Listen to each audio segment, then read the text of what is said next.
here on this side. Okay. That's good. Okay. Just send up a flare, Yeah.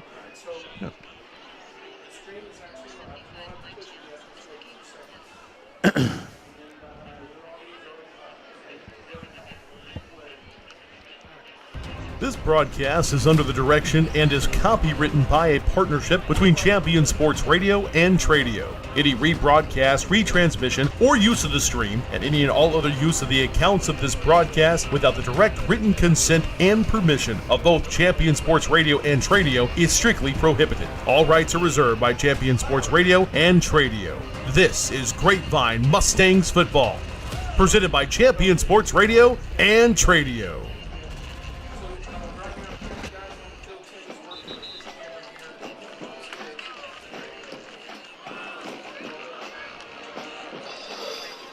Again.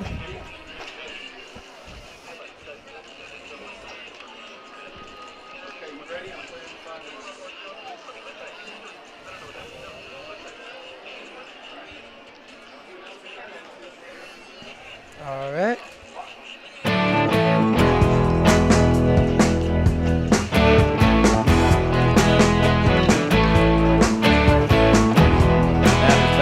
Ball looking to throw. He's going to fire one deep towards the end zone. Got a man. It's going up, and it is caught for the touchdown. Yes, Sammy Kelly with his team-leading 5th touchdown of the season. I'll tell you about him in just a second. First down.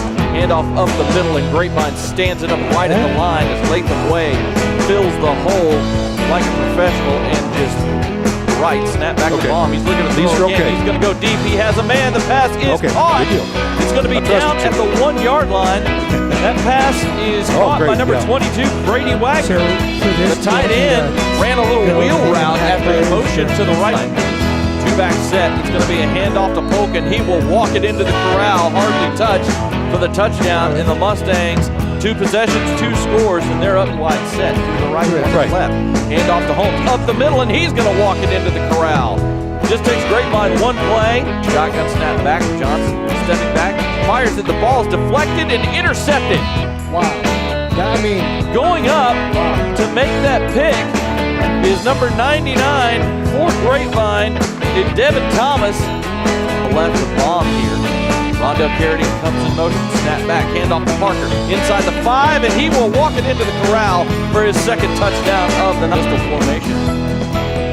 Gonzalez this time takes a snap, takes a handoff, rolls to his right, looking for room to run. He's going to get wrapped up behind the line of scrimmage. Nelson was the first man towards the end zone. Offset pistol formation, snap back this time. Watkins does get the ball inside the 10, the 5, and is he into the end zone? No, he's just short. He's had the ball 1st and 10 at the 1-yard line, and the ball is handed off to Watkins, and he'll walk it into the end zone, into the corral for the touchdown as they let him finish things off.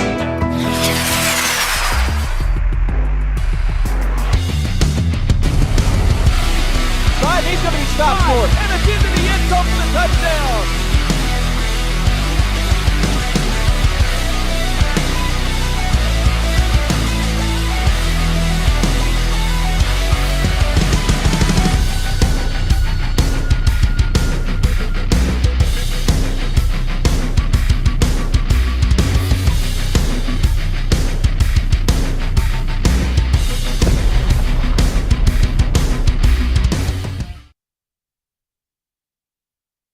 Mustang Friday nights presented by the Grapevine Mustangs Football Booster Club. We are live here from Mustang Stadium where the 5-1 Grapevine Mustangs are getting ready to take on the 3-3 Southwest Raiders in a 5A Division II clash.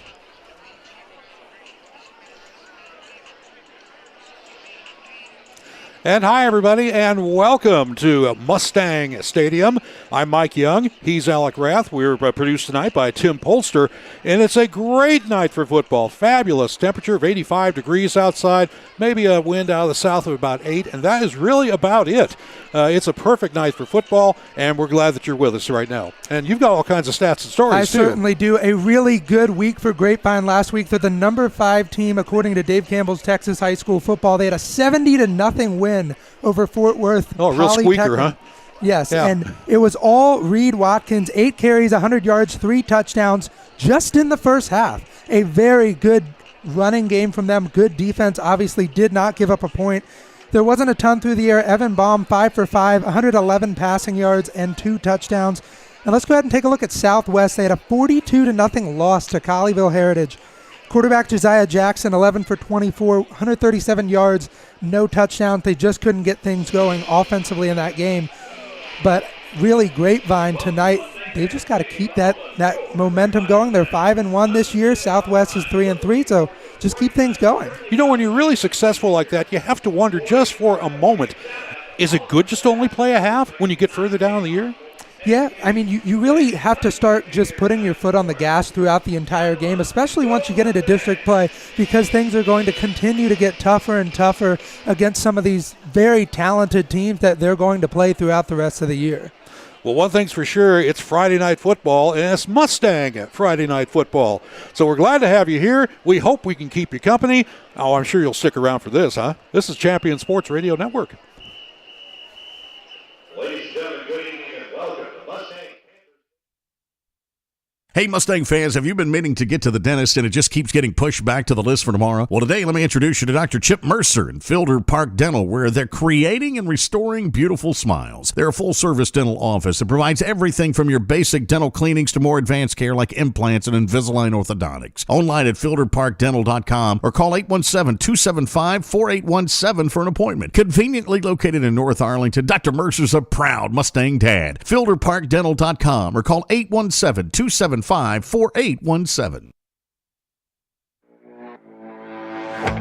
Bottle Cap Alley is a place where hot food meets a cool vibe for big-time fun. We're the stomping grounds for friends and family to gather and enjoy themselves.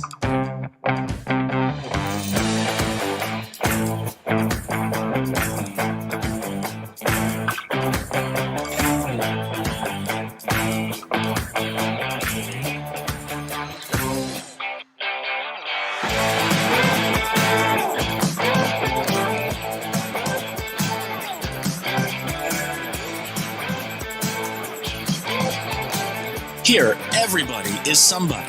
We take great pride in our food and the people we serve. So whether you're here to watch the game or just popping in for a quick bite, we're always happy to see you.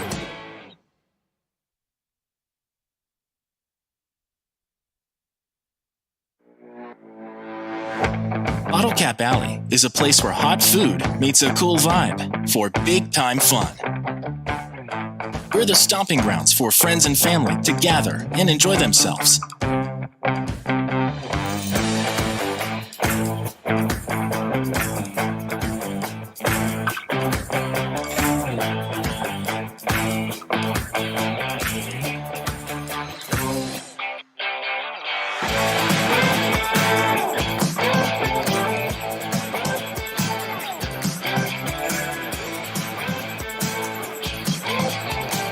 Here, everybody is somebody.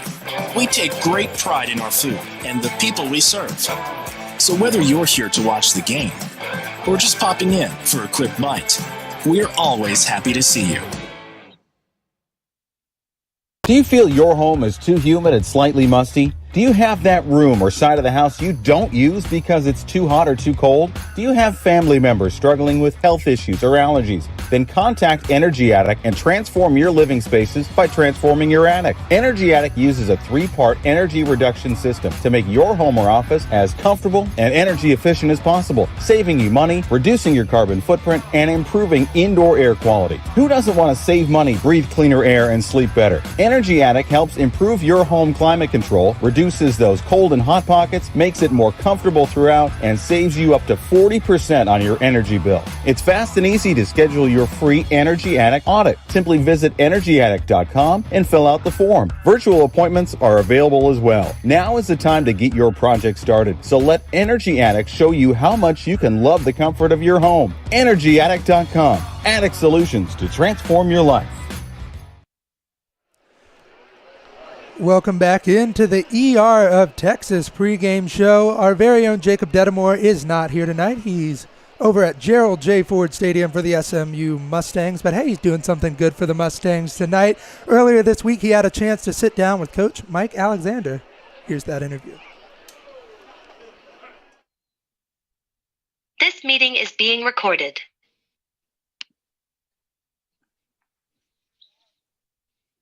Jacob Dedamore back here on the ER of Texas pregame show, and I'm joined by Grapevine head coach Mike Alexander at this time. Coach, good win on Friday. You guys went into Handley, and you did what you needed to do. You took care of business. We didn't notice any kind of a letdown by the team at all. Everybody seemed to be paying attention to their job and executing at a pretty high level on Friday. Yeah, Jacob, I appreciate it. That was the challenge, going into a game where, expected to win big, coming off a big win the previous week against a crosstown rival. I felt like our kids handled the week well. They were able to, just keep moving forward. We played a pretty clean game in spite of, a lot of pre-snap penalties by Polly and stuff like that kind of chopped the game up. I thought we maintained our focus and got everybody in, ran the clock in the second half. Everybody got to play. It was a good, clean night. One of the things I've been curious about, we're over the halfway point of the regular season now, 6 weeks in. One thing I'm kind of curious about is as you get down the stretch of a season and you're obviously competing for a district championship and trying to really get ready for not only winning a district title, but hopefully getting to the playoffs. I know, like in basketball, they always talk about how coaches tighten their rotations when the season is coming down the stretch. Does a similar thing happen for football coaches, barring injury, of course, but does a similar thing happen for football coaches where you kind of want to tighten things up and get, your best group on the field as much as possible? Yeah, that's a good question. And I think every team you have, depending on your depth at certain places, is you kind of have to take it on a year-to-year basis. At least we do. There are positions right now, Jacob, where we are tightening things down, and some kids are getting less reps at practice. Some are getting more. There are other positions where we're just so thin at depth that we're trying consciously to get, some guys more reps in practice in the event that something were to happen, where we needed to play other guys. Offensive line's a prime example, not very deep there. And so we're continuing to push all of our twos and getting equal amount of reps right now. And in those types of situations, probably the place where the reps start getting a little bit tighter is running back, receiver, because the longer you go through the season, you're doing more stuff offensively. And the bulk of that new learning usually comes on the skill kids. It doesn't come on the offensive linemen, So when you're adding new learning, it's hard to get everybody on the roster equal number of reps. So, yeah, you're right. You do tighten it down in some ways, but others we're still trying to grow some depth. Would that also include the quarterback position? Because Evan Baum has played extremely well the last couple of weeks.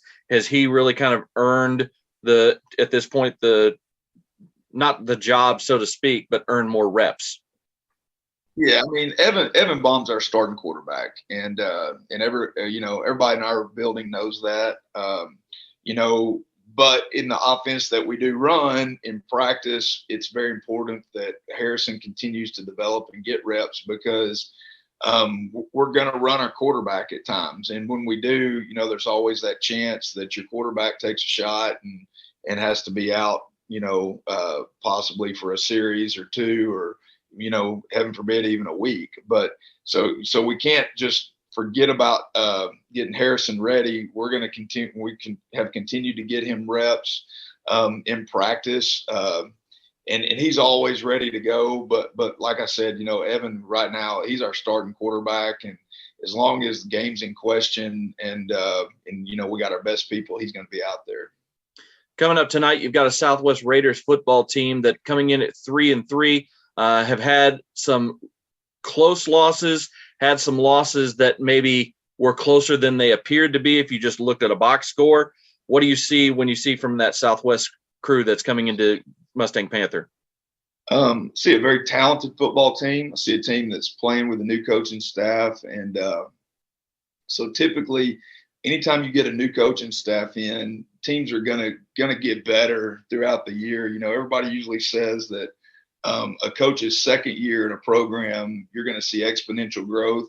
Well, I think part of that's because you're seeing that growth throughout the year too, their first year, and that's kind of where they are. They're getting better every week, and they've had some really bad luck, Jacob. I mean, in a couple of their really tight losses, they've had some really bad calls go against them. I think to the OD White game, they had some bad calls. The Joshua game, they had some bad calls that really affected the outcome of the game. I think they could have easily won both of those games. And, where they could be sitting here, with a quite a bit different record. But as it is, I think they're probably preaching to their guys. They're still in control of their destiny.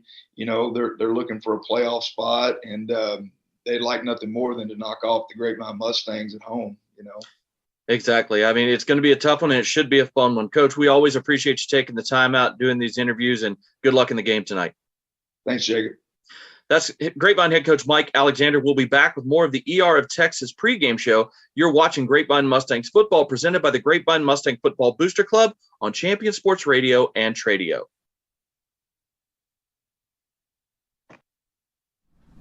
Hi there, I'm Dr. Blankenship, Medical Director at ER of Texas, Colleyville.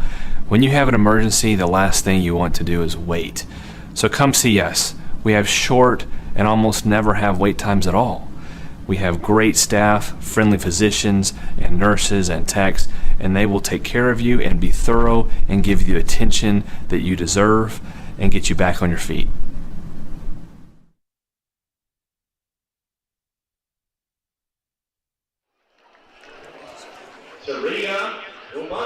All right, welcome back into the ER of Texas pregame show. We've got a good matchup tonight between the number 5 team in 5A Division II Grapevine and Fort Worth Southwest. It's a very high-powered offense for Grapevine. A lot of running there. Parker Polk leads on the year, 96 carries, 859 yards, and 10 touchdowns. Got a lot of running backs in there that can carry the rock if you need him to. 300 yards to Reed Watkins, 200 to quarterback Evan Baum. Demontrez Dunn has 210, CJ Holmes with 201, so they can certainly move the ball on the ground, but if they need to move it through the air, they can as well. Evan Baum, 37 of 58 this season. 653 and 7 touchdowns. But let's go ahead and take a look at the defense. They have been shut down pretty much all season long. A shutout last week against Fort Worth Polytechnic, 70-0 the final score in that game. That defense has only given up just over 17 points per game. They've really been dominant all season long, and they've won the turnover battle. That's really just something that is so important, and that does translate over to the offense as well, because quarterback Evan Baum has not thrown a ton of interceptions, 7 touchdowns on the year, only 1 interception so far. They're not a team that turns the ball over. They do, as I mentioned, dominate in the run game. And let's take a look. Megatron himself, Sammy Kelly, 11 receptions, 217 on the year, but here's the crazy thing. 6 touchdowns on 11 receptions. Mike, that's insane. That is beyond insane. I mean, that's almost like you walk in through the gates and 1 second's been played and you catch a touchdown pass. It's just, that's absolutely phenomenal. It really is, and if you look at the yards per reception that this team has, almost every receiver is over 10 yards per reception. The lowest being Parker Polk, 7 receptions. He's just over 10.5 yards per reception. The highest is Hank Miller, 4 receptions, 105, puts him at 26 yards per reception. If they keep going at this particular rate, and I know we're only halfway through the season, but if they keep going like this, they're going to go a long way in the playoffs, a long way, dare I say, to the finals. They certainly can, and they've shown that they can beat some perennial winners. Starting off the first week of the year, they go and beat Frisco Wakeland 49-28.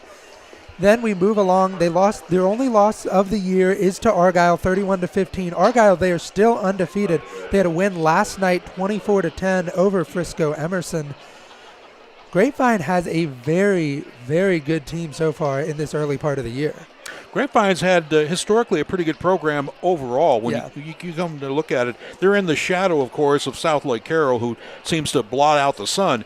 But by the same token, too, if you look at Grapevine and you look and see what they've done in years past and how far they've run in the playoffs, that has been pretty remarkable. There's just nothing that you can, really remotely compare it to, except for maybe the big guns of 5A and 6A, who are always there in the playoffs. They've always got a good program. They've always got the backing, always got the following. You name it, they've got it all. So, and Grapevine, of course, many years ago was just a 4A. So they have really come up through the ranks and have done very well as far as their program goes, and it's another solid one this year. Well, that is going to be it for just a moment. We are going to be right back, but this is Mustang Friday Night.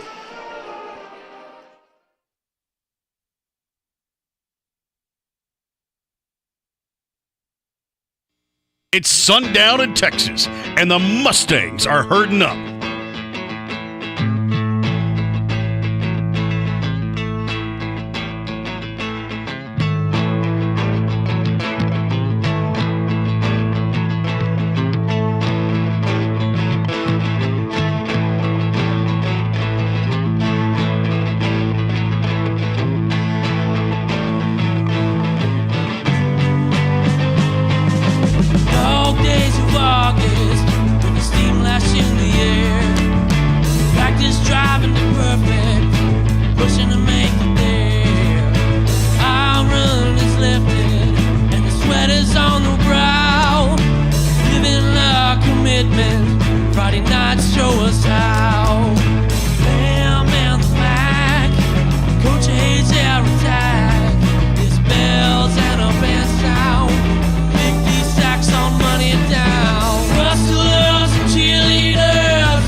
This is Mustang football. Sunset in Texas. This is Mustang football. Sun's down in Texas, living it up in the fall. This is Mustang football. The lights are heating up now. This is Mustang football.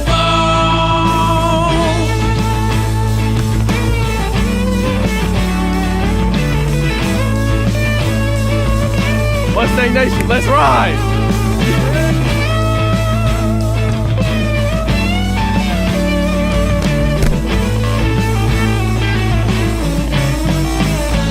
This is Mustang football.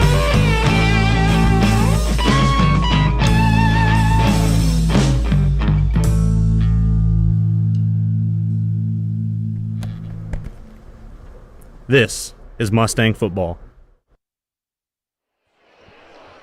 And welcome back to Mustang Panther Stadium. I'm Mike Young, and Alec Rath has got all kinds of information for you, don't you, Alec? I certainly do. Let's go ahead and take a look at the starting offense for the Grapevine Mustang. Let's look at the trenches. Travis Mason at left tackle. Here's something really interesting about this offensive line is it is all seniors other than Hunter Cottle, number 55, the right guard, the only freshman that Coach Alexander has ever had start in his tenure as a head coach.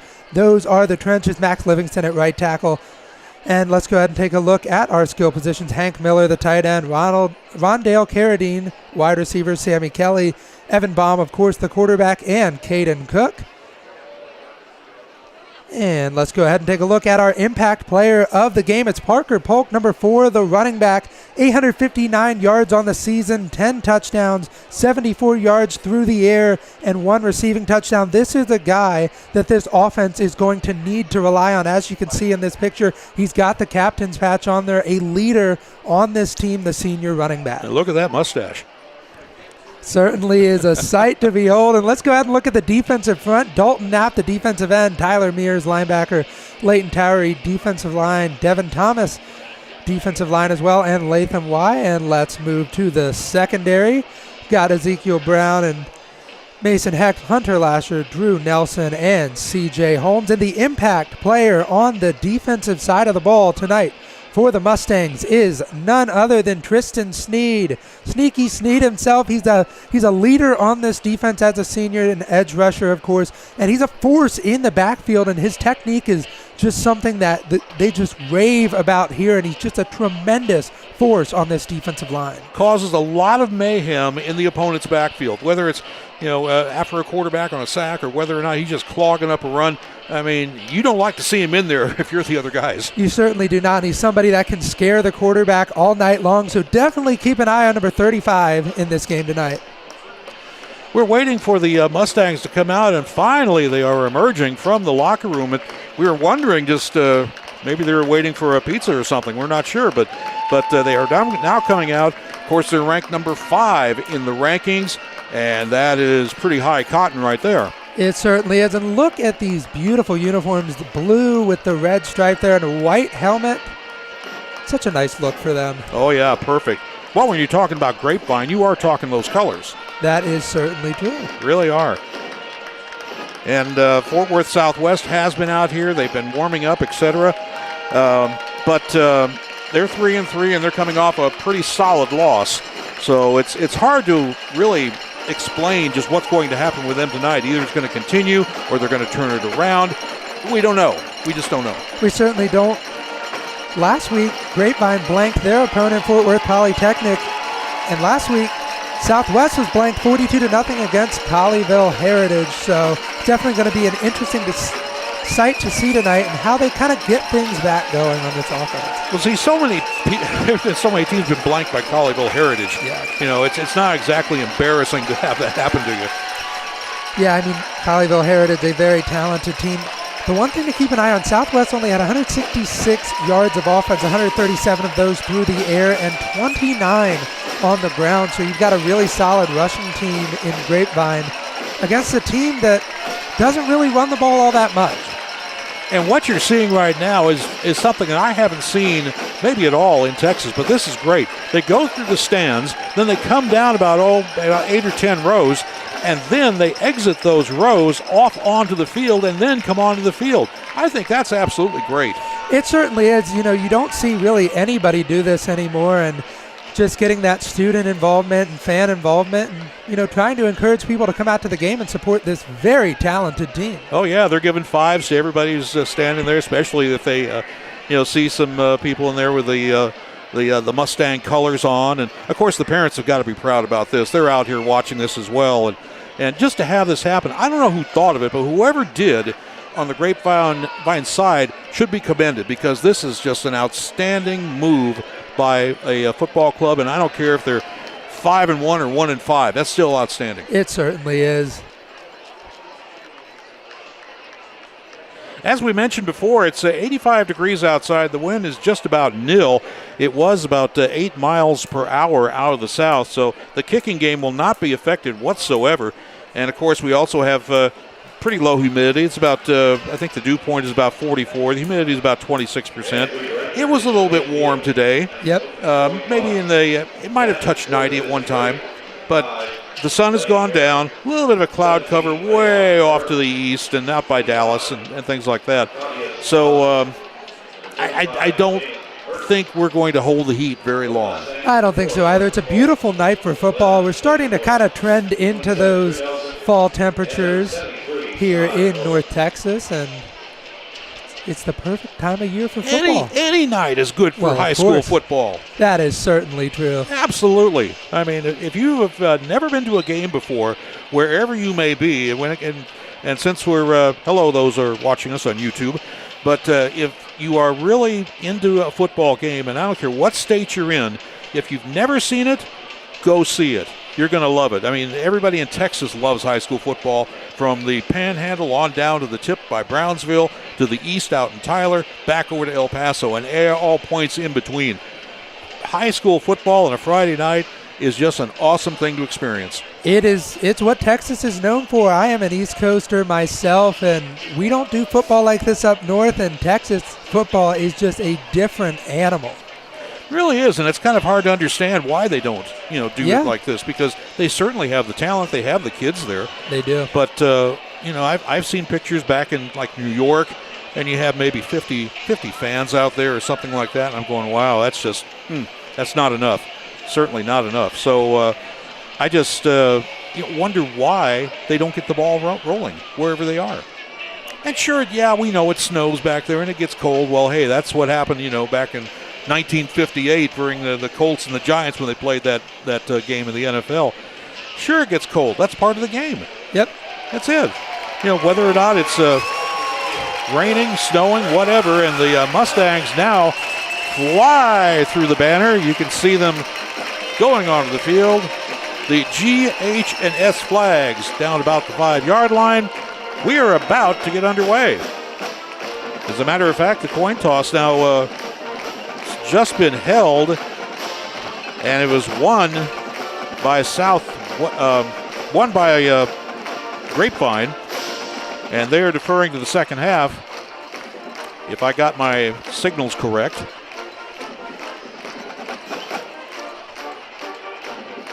I didn't see much of a move out there. I mean, he just kind of like he was kicking at a fly or something. Yeah. So we'll see in a minute just who's going where. But we are also going to have the playing of the national anthem here in just a moment or two. And as you can see now, coming onto the field, a group of kids from Grapevine High.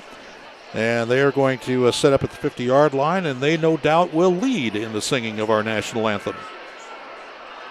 Ladies and gentlemen, welcome to the field, the Raiders of Southwest High Street.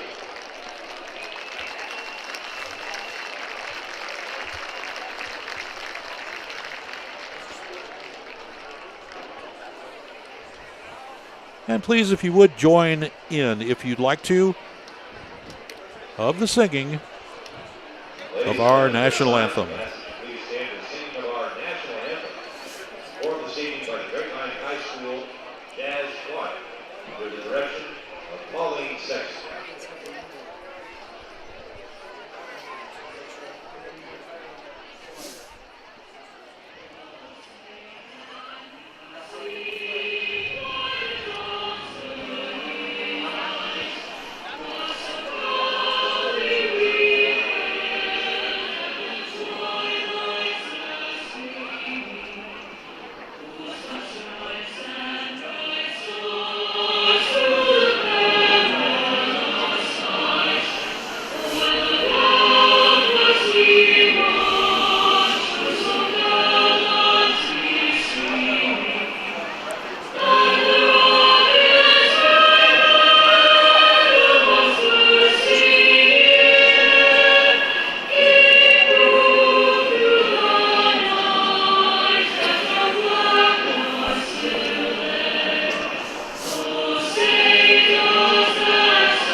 Very nice rendition of the national anthem. So we're not far away from the kickoff, no doubt.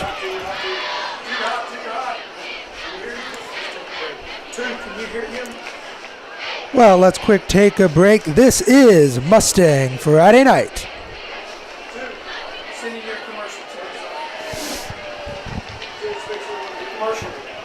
At 121, we love our Mustang football, and we also love our students. We're so excited for an opportunity to come alongside parents and schools as we shape the next generation of leaders. And we love to welcome you and your whole family on a Sunday morning and your students to join us on a Wednesday night. Our students have fun while learning to love God through His Word and also love others through selfless service. All right, enough about what we can do for you. Let's get back to the game. Go Mustangs! Time and a place for everything. As you'll see, projections for the next quarter are... He shoots, he scores! 2 points for team middle management. The office is not one of them. Jack, can I see you in my office? No pouting, it's your ball. Let's see what you got. But Whirly Ball is. For corporate events, team building, and private parties, Whirly Ball in Hearst and Plano is electric fun. Test your skills on the arcade games. Zip around in your Whirly Bug for a Whirly Ball competition. Or play the most affordable laser tag in the city. Learn more at whirlyball.info. And the ball is teed up, and we are ready to get underway. Back at about the 10-yard line is C.J. Holmes and Parker Polk. And here comes the kick. It's a short one. Fielded at the 32-yard line, going to the 35, to the 40, cross midfield. Look out, needs a block. 45, 50, run out of bounds at the 47, and that is Caden Cook. A tremendous return there to start this one. Caden Cook finding a way, finding a lane, getting open, and giving really good field position to this high-powered Grapevine Mustang offense. Well, they start off in great shape. 1st and 10 on the Southwest 47. You can't ask for very much more. Well, maybe a touchdown, but 2 receivers to the far side, 1 to the near. It is a offset pistol formation. Man in motion now coming to the near side, and it's given now over to Parker Polk. Polk now going to the 40, 35, could bust it all the way. 20, 10, 5, touchdown! And one of the Zebras got ran over by a Panther. He certainly Or a Mustang, did. excuse me. And it was a Mustang. It was that impact player that we talked about earlier, Parker Polk, that took it all the way to the house. He had 10 rushing touchdowns on the season, gets number 11 there. The first play from scrimmage for Grapevine. How'd you like to be on the other side of the field? 22 seconds in the game, you're already losing. It's something that, unfortunately for Southwest, they're used to it because last week they were blanked 42-0, and very early they're already down in this one. All right, so Tate Scarborough with a point after attempt. Totally amazing. Lines are set. Ball snapped back. Kick is up, and it's it's blocked. Fumbling around by the 8-yard line and picked up there, and so the point after attempt is nullified. 11:38 to go in the first quarter. It's Grapevine 7, Southwest nothing. Well, let's take a look at this. A great play there. Parker Polk takes it himself, shakes a tackle, keeps moving down the field, breaks another tackle all the way for 6 points. And there it was, the official falling down there, trying to keep up with the speedy running back in Parker Polk. Poor guy, I feel for him. He must be thinking second play of the game, and I'm already on the ground. Yeah, certainly not something you want if you're an official. But if you're a Mustang fan, this is exactly how you wanted this game to start, other than that blocked PAT. But 6 points on the board in just one offensive play is great. I'm sorry, we're laughing at the lineman, but that's okay. So 11:38 to go in the first quarter, and the Mustangs already with a 6-zip lead. Point after attempt was blocked, so that's okay. It's still 6-zip. And now they're going to give the ball to this Southwest Raider team that is looking to get something going. They couldn't put anything on the board last week, and they'll try to put something there this week. And here comes the kick. It's a high end-over-end kick, fielded about the 4-yard line, taken there to the 10, 15, runs into his own blocker. That never helps. To the 20, and manages somehow to get up to the 25. And I want to say that was, who was that? And I can't see who it is there. Oh, it's Boswell. Yes, it was Martavius Boswell on the return there.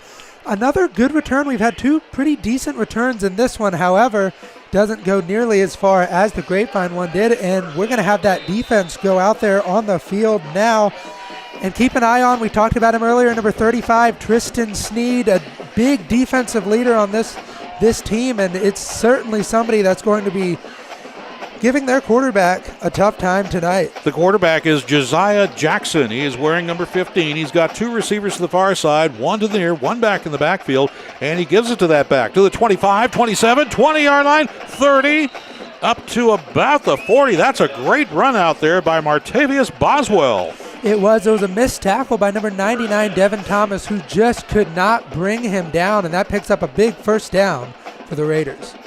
So not a bad answer back for the first play for Southwest. 1st and 10 on their own 39. Jackson with one back in the backfield, two receivers to each side, now looking over to the sideline to get a fresh play and possibly a corrected play. Meanwhile, better hurry. There's only 5 on the play clock. Better get this done. 2, 1, back to pass he goes. Swings it out now to the far side, 40-yard line, 45, 46. And I want to say that was Boswell again. 35 that time. Pardon me, that was Jalen Ferguson. That was Jalen Ferguson, their leading receiver last week, 6 receptions, 87 yards, but he's an overall team leader for this team, and he plays both sides of the ball, defensive back as well. So in the backfield now with Jackson, we see coming in Javon Edom wearing number 4. And also lining up in a split is Blaine Harrell. He is the tight end off the line of scrimmage. And it's given inside right now to Donovan Davis. No, it's Roy Williams, pardon me. Roy Williams with the carry. Just once again, another first down here for Southwest, just kind of eating away at the field, getting a little further down from where they started, and they are moving the ball pretty well here on their first offensive drive. They have penetrated now into the Grapevine Mustang territory for the first time tonight. 1st and 10 on the 49. Jackson back in the gun with the two backs around him. One is number 17, Raylon Carter. 4 in the play clock. And it's given to Carter up the middle, 45-yard line. Busts through a line. What a run. Almost to a first down. He's going to be marked down at the 40. Wow. It's a very good run. Somebody that's just able to kind of power through the defense, and he had to be taken down by a couple of Mustangs there, and it's going to set up what looks to be a 2nd and 1. 2nd and 1. I was very impressed with that run. Very impressed. And meanwhile, Southwest really not hurrying up whatsoever. They're not using a hurry-up offense. They're just kind of taking it one play at a time, looking in for another play, and the play clock goes all the way down to about 5 seconds when they snap it. 2 receivers near, one to the far. And it's given up the middle again to Carter. Carter has got a first down at the 37. A substitution of Blaine Harrell, the tight end, in there. A good block to pick up that first down, and once again, Southwest is continuing to move down this field with 8:26 left in this first quarter. 6-0, Grapevine with the lead. Our big thanks to Tradio helping us with the broadcast tonight. Doing a fine job. 2 receivers to each side. Jackson, along with Raylon Carter in the backfield. And they're better hurry. It's down to 5 again. To 3, the 2, and they get it snapped. Back to pass goes Jackson. No, he fakes it, pulls it in to the 30, 25. He's got a first down on the pump fake to the 24. It looked like Josiah Jackson, was looking for number 11, Lawrence Taylor there. He faked it, kept it himself, and it seemed to be the right decision there because he picked up a big first down to move this ball to the 24-yard line. So Southwest doing a pretty good job moving against a pretty good Grapevine Mustang defense. They certainly have been. As I mentioned earlier, just over 17 points per game is what this defense has given up. So far this season, they blanked Polytechnic 70-0 last week. 3 receivers to the far side, and meanwhile it's Carter again. He is hit this time, though, and going absolutely nowhere. Maybe a gift yard at that to the 23. Finding a way to get something there, and looks like we have an injured. And we do have a injured, oh boy, and he's grabbing his knee. And that's Southwest down about the 23. Well, while we tend to this injury here, let's break away just for a second. You're listening to Grapevine Football. It's Grapevine Friday Night Football here on Tradio and the Champion Sports Network.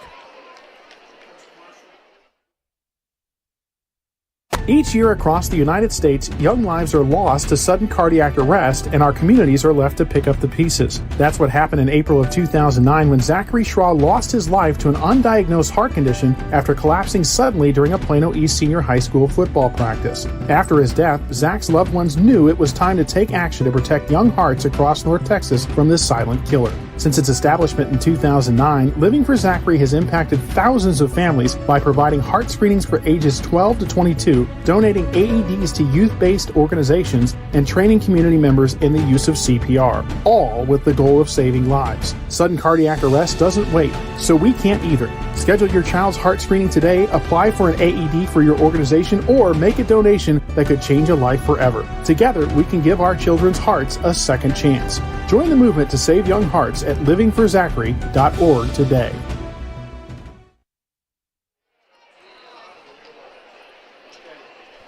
Take it. I get something to drink here. Okay.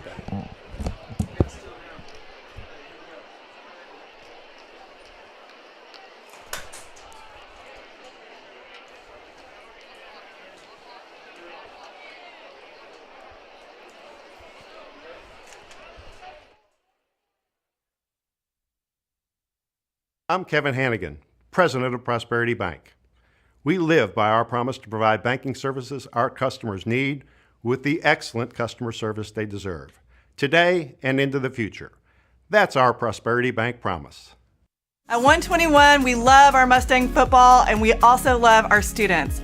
We're so excited for an opportunity to come alongside parents and schools as we shape the next generation of leaders. And we love to welcome you and your whole family on a Sunday morning and your students to join us on a Wednesday night. Our students have fun while learning to love God through His Word and also love others through selfless service. All right, enough about what we can do for you. Let's get back to the game. Go Mustangs!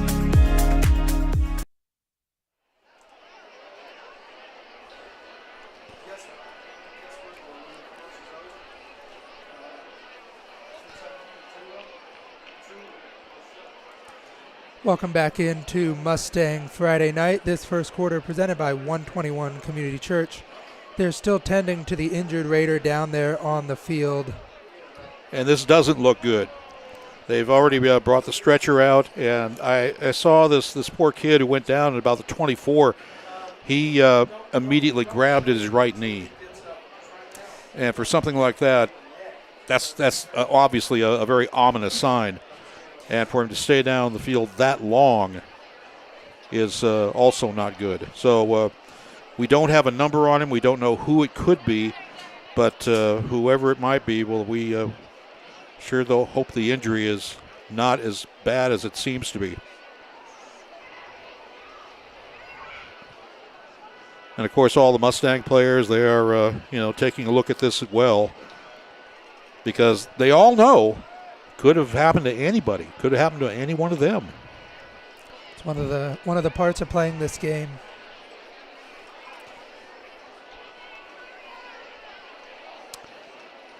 And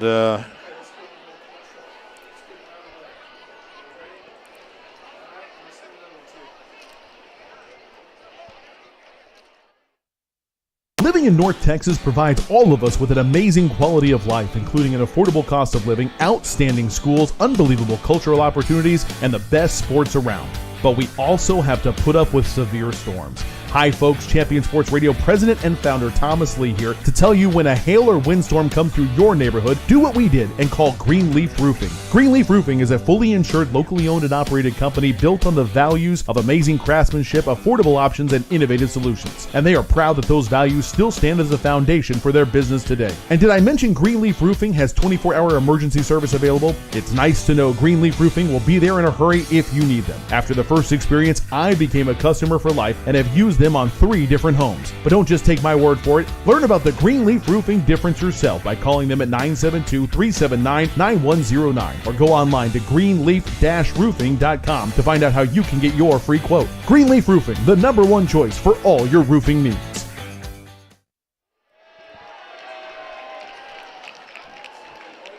Welcome back into Mustang Friday Night, presented by the Grapevine Mustang Football Booster Club.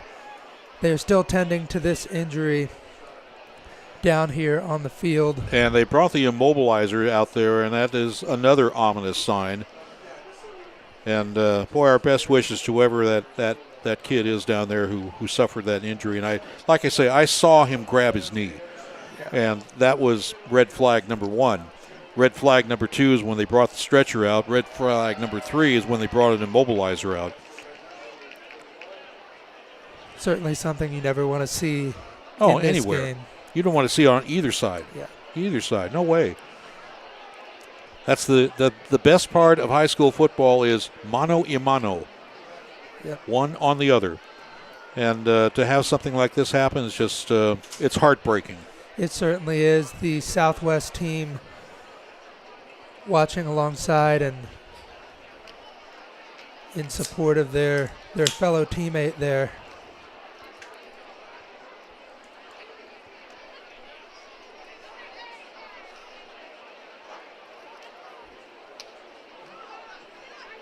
Not sure if we haven't been able to get a number on him yet. But to say the least, certainly not good. Well, hey, it's football. That's, injuries are part of the game, but we never like to see them regardless. Because that young man is still down. And now he's grabbing his head. Oh, my. He is in some pain. And they are now lifting him up and onto the stretcher.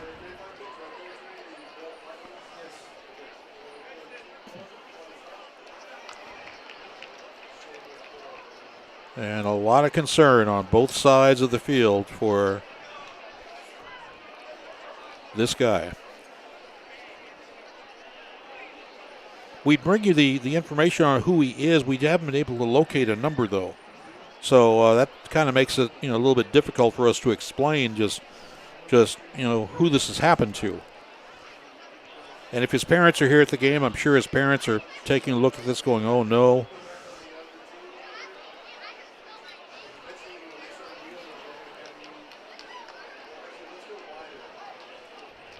Kind of surprised with all the time that has been taken for this injury that they have not just wheeled out the paramedic wagon. I'm very surprised at that. Alec, do you see any number at all? I am still taking a look. I believe that is number, it looks like Coach carrying away the jerseys, number 75, Christian Reyes, the offensive lineman. It sure is. He's a senior. Christian Reyes, and a great round of applause from the Grapevine faithful. They understand the pain that he is in right now. That's class. I love that. I absolutely love that. I hate it that it happened to this kid, but it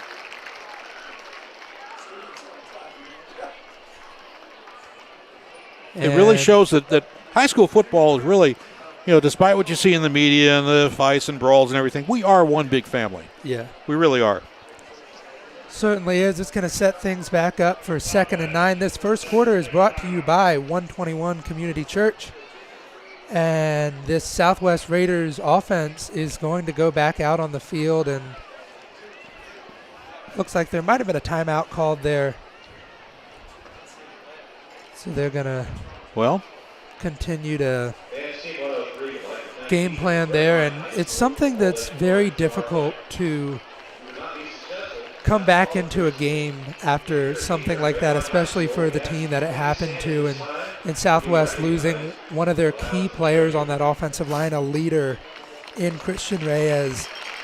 And that's another difficult envelope to open. Yeah. but who is going to replace him? That's the next the next guy up. When you have a big offensive lineman who is a senior, that's not going to be the easiest shoes to fill. And we could tell by the size of him, he was quite a large kid. Certainly a key member of that offense, as the Grapevine defense is out there still awaiting the offense, who's now trotting back out onto the field. And once again, our best wishes to number 75, Christian Reyes. Hopefully things are not as bad as it seems. 2 receivers to the far side and 1 to the near, 2 backs in the backfield, along with the quarterback, Josiah Jackson. 2nd and 9. Jackson now gives it up the middle, and that's going absolutely nowhere. Carter with it, and Carter got a whole bunch of nothing, but hang on, we've got a flag on the play.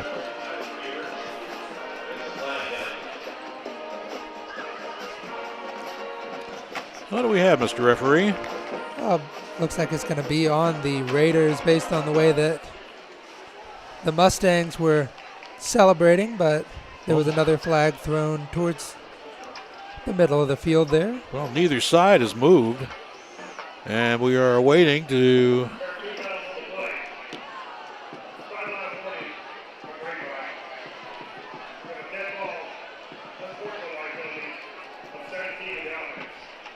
Dead ball and a sportsmanlike against Carter. So that will take it back 15 yards, and all of a sudden, instead of having a fairly good shot at least getting 3 points at a minimum, now you're pushed way, way, way back to the 38. You are, and a team, this is something as a team you really do not want, because a lot of the issues that Southwest has had this year have come behind the chains, and getting in those situations is now a very, very long 3rd down here for them. And they've got to try to get something going here.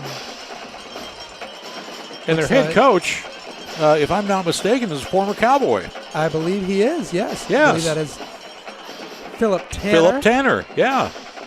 So he must be grabbing his head going, oh, no. But anyway, it's 3rd down, another zip code. And the play is now off to the right-hand side. And it's going pretty much nowhere, as that was Martavius Boswell with it. And apparently he fumbled, as Grapevine is coming away with it. I didn't see the ball loose, did you? I didn't, but it looks like that Mustang defense is confident that they got it. And if that's the case, that is no need to punt the ball, because it's theirs right away, and that's what the referees are going to say as well. Bend, don't break. And they did not break that time. So 6:28 to go in the first quarter, and it's 6-0 Grapevine. We have 1 back in the backfield. It's Parker Polk, who has already scored on a long touchdown run. Baum is the quarterback. Gives to Polk now, going to the far side. Oh, excuse me, he was holding on to it. It's a pass complete to the 30-yard line. Faked me right out of my shoes. It was complete to Brady Wagner, and Wagner has got a 1st down at midfield. Well, he faked out that entire defense, Evan Baum, and a great pass there to pick up a big 1st down. And that is exactly how you want to run that one when you write it up in the playbook. Well, you had to almost expect it. Yeah. Because Polk had that long touchdown run. Oh, yeah, he's going to get the ball again. Well, so much can be said for that now. 1 receiver to each side, 2 backs in the backfield on the modified pistol. And it's a pitch out to Polk in the backfield, and he is going absolutely nowhere, down for a big-time loss at the 44. Wow. It was number 21, Elijah Miles, that brought him down, wrapping him up on 1 foot. Polk looked like he was going to try and pitch it back to quarterback Evan Baum, but a smart decision to keep the ball there, take the loss of yards, and bring it up to a 2nd and 15. Absolutely. If you don't know the play is there, don't try to make one. Exactly. And this is not an area where you want to make mistakes yet. You caught a break on the defense there with that penalty and the fumble, so got to keep things moving offensively. 2nd and 15 on the 44. Polk now in motion to the far side. It's swung out now to Pope on the bubble screen. He is hit and dropped. And that's a fantastic play out there. It was by Martavius Boswell. Boswell had the return earlier in this one. A really great job flying to the football there and bringing him down for another loss of yards, bringing up what looks to be a 3rd and 19. You know, we were talking about earlier how we didn't know what Southwest was going to bring. They're either going to roll over again or show us stuff that we haven't seen. And so far, it's been the latter. It has. 2 receivers far side, 1 to the near. Baum is the quarterback. Back to pass he goes. Looking, firing over the middle. That's incomplete. He was throwing into a pretty much triple coverage to Rondale Carradine. Rondale Carradine has been a tremendous talent for this offense so far this season. 16 receptions, 283 yards and a touchdown, and that one nowhere near him. And it brings up a 4th down, and Southwest is going to look to get this ball back and try to put some points on the board. They are sending back Elijah Miles. He is back at his 25-yard line. Line of scrimmage is the 40 on the 4th down play. Good snap back. Here comes the kick. High, wobbly kick. Bouncing and out of bounds it goes, so that's not exactly what you wanted to do, I don't think. And it's going to give Southwest the ball at the 36, 37, 38, 39, 39-yard line. So absolutely not what the Mustangs wanted to do. That was only a 21-yard kick. Certainly not what you want there with that punt. And the Raider offense is going to trot back out there and try to see if they can put something on the board. And so far, the offense, even though they're ahead 6-0, they haven't been on the field that long. So the time of possession definitely going on the side of Southwest.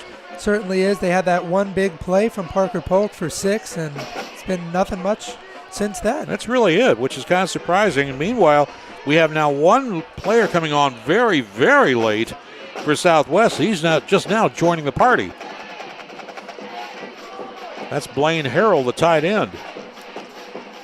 And it's a bad snap, fumbled in the backfield. Grapevine says they've got it. Southwest says they have. It's going to be Southwest. They were very, very lucky on that play. Number 25, Hunter Lasher, who flew in there on the designed defensive back blitz and almost came away with that football. So it's a loss of the play of 3 yards. Make it 2nd and 13 with 4:18 to go in the first quarter. Grapevine with a 6-0 lead. Once again, Southwest, they've found themselves behind the chains, and it's not where you want to be offensively, but if you're Grapevine, this is exactly what you want. Put them in a similar situation that they had last drive and try to force a turnover. 2nd and 13. One back in motion. It's up the middle to Carter now, but he's hit once, escapes a tackle, and then is buried at about the 42. Carter just running over people.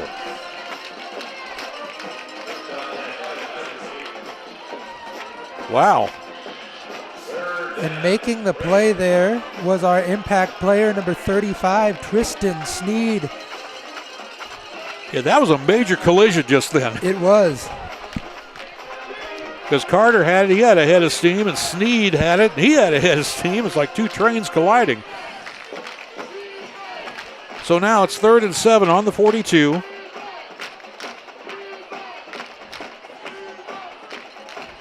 We have one man going to the far side in motion. Meanwhile, it's a back to passes Jackson, but he is sacked on the blitz all the way back to the 31. Oh! C.J. Holmes. There it was again, that design defensive back blitz. C.J. Holmes not touched by anybody. The entire Southwest offensive line didn't pay him any attention. He gets right in there to bring down number 15, the quarterback, Josiah Jackson. We were closer to guarding Jackson than anybody else was. Oh, he just was untouched. Absolutely untouched, and it brings up a 4th and 17, and Grapevine getting this ball back and trying to get something going offensively here. And meanwhile, we have a timeout called. Who called that timeout? Was that Southwest again? I believe it was Southwest with the timeout call there. Well, if that's the case, and it certainly was, that means they only have 1 left to go here in the first quarter. 2:27 to go in the first quarter. It's the Mustangs 6 and Southwest nothing. It's football Friday night, Mustang style. I'm Kevin Hannigan, president of Prosperity Bank. We live by our promise to provide banking services our customers need with the excellent customer service they deserve, today and into the future. That's our Prosperity Bank promise. At 121, we love our Mustang football and we also love our students. We're so excited for an opportunity to come alongside parents and schools as we shape the next generation of leaders. And we love to welcome you and your whole family on a Sunday morning and your students to join us on a Wednesday night. Our students have fun while learning to love God through His Word and also love others through selfless service. And meanwhile, on the fourth down call, evidently that was I'm kind of perplexed as to what really happened there. It appeared to be an attempted punt that just wasn't working for them. They had multiple defenders there in the backfield and pushed him right out of bounds, and that gives Grapevine the ball at the 25-yard line. Well, that's exactly what they didn't want to have happen. Southwest, that is. All right, we've got one receiver to the far side, two backs in the backfield, along with Baum. And meanwhile, we have a fumbled snap here, and I'm not sure, did we have a flag on the play? Nope, that was just a botched snap. And the Mustangs recover after a loss on the play back to the 27. It looked like the center, Owen, thought that the quarterback was under center. And that's going to move it back a couple yards to make this 2nd and 13 at the 28. Reed Watkins in the backfield wearing number 34 along with Parker Polk. And it's now going to the far side, and it's Polk again to the 27. And that's as far as he's going to get, to the 27. So really not much of a gain there. Parker Polk close to getting that one where he had it his first carry of the game for 6. However, it was number 25, Martavius Boswell, untouched by an offensive lineman, and he brings down Parker Polk. We have two receivers to the near side. Polk in the backfield. And it's given now to Polk up the middle. No, he is again going nowhere. Stopped at the line of scrimmage. And so this particular offensive set has really gone nowhere. 1 minute to go in the first quarter. 4th and 13. And it looks like they are going to give it a shot. They are going to give it a shot. All right, Evan Baum is back there on the 4th down call. He's back to pass, looking, firing long on the left-hand side, but overthrows Sammy Kelly, and the ball goes back over to Southwest. And with such a good defensive drive that the Mustangs had, that's certainly not the way you want things to go on the offensive side of things, and Southwest is getting the ball back just about where they had it that last drive as well. But one thing that we've seen is this Mustang defense has done a really good job tonight of bending but not breaking. That's very true, and I don't think we've really seen the true Mustang offense yet.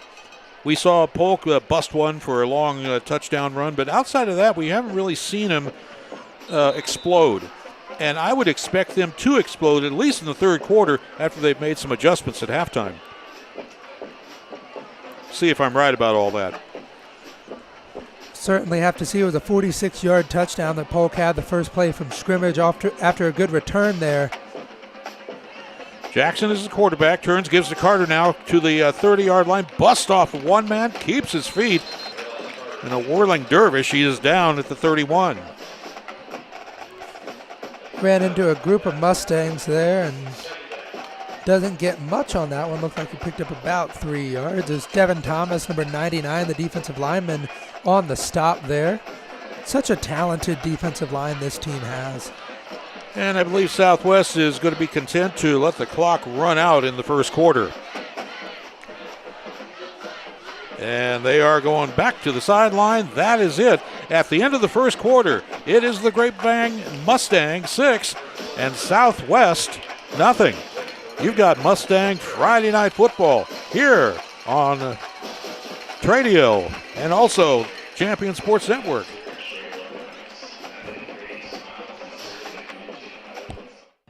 Lean in to the values that got you here. No matter the storm, no matter the trouble. That's why at Classic Chevrolet, we'll never charge over MSRP. Not now, not ever. That's pricing true to Texas. It's the right way. This is Texas. This is Classic. Reserve yours now at the #1 Chevy dealer in the nation. Classic Chevrolet. Relax and enjoy the difference. At 121, we love our Mustang football, and we also love our students. We're so excited for an opportunity to come alongside parents and schools as we shape the next generation of leaders. And we love to welcome you and your whole family on a Sunday morning and your students to join us on a Wednesday night. Our students have fun while learning to love God through His Word and also love others through selfless service. All right, enough about what we can do for you. Let's get back to the game. Go Mustangs! Here we go now to the second quarter, and the Mustangs are now on defense, and Southwest with the ball. It is 2nd down and 7, and it's now to the near side, flag on the play, and that kind of tells me that possibly there was a hold in there as Jackson went down at about the 28, and sure enough, it's a hold on Southwest. And we have another Southwest offensive lineman on one knee. And hopefully that's not anything to worry about. It's number 52, Isaiah Tompkins. He gets right back up. I think he was disappointed there, the center there, with a poor snap, and luckily that ball was able to be recovered by the offense, but the Mustangs almost got to that ball. I'm just wondering if he was the one who had the hold on him.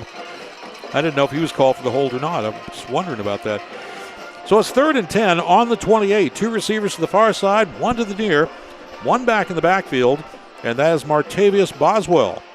Jackson's back to pass. He's looking. Now he scrambles up the middle. Now fires long up on the left-hand side. Incomplete at the 35, and a flag on the play. Oh, no. Looks like they're going to flag Major Hecht on that one.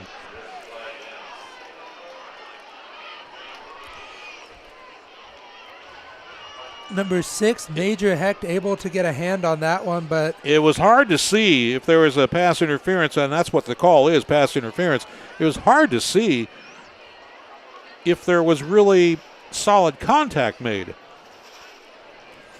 Well, either way, that's going to move that ball way up there for Southwest. And it is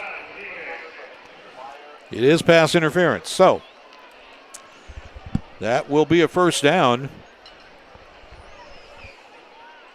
11:20 left here in the second quarter. 6-0 Grapevine. This second quarter is brought to you by Fielder Park Dental, as Southwest is trying to get something going here on the offense. Yep, the defense trying to put some teeth into it. I'm sorry. 2 receivers to the far side, 1 to the near. And Jackson now gives off to the middle, 45, 47, 48. And once again, that was Martavius Boswell with it. And on the tackle was our impact player of the game, number 35, Tristan Sneed. Gee, what a surprise. He has been all over the field tonight, and there's a reason we had him as the impact player, because he is a huge part and a big leader on this Grapevine defense. Oh, yeah. He would be the Mustang who would really cause problems. And that's because he does a lot of things so very well. And meanwhile, up the middle it goes down to Boswell again, but Boswell swallowed up at the line of scrimmage for, well, maybe a yard, maybe. Okay, he got nothing. How's that?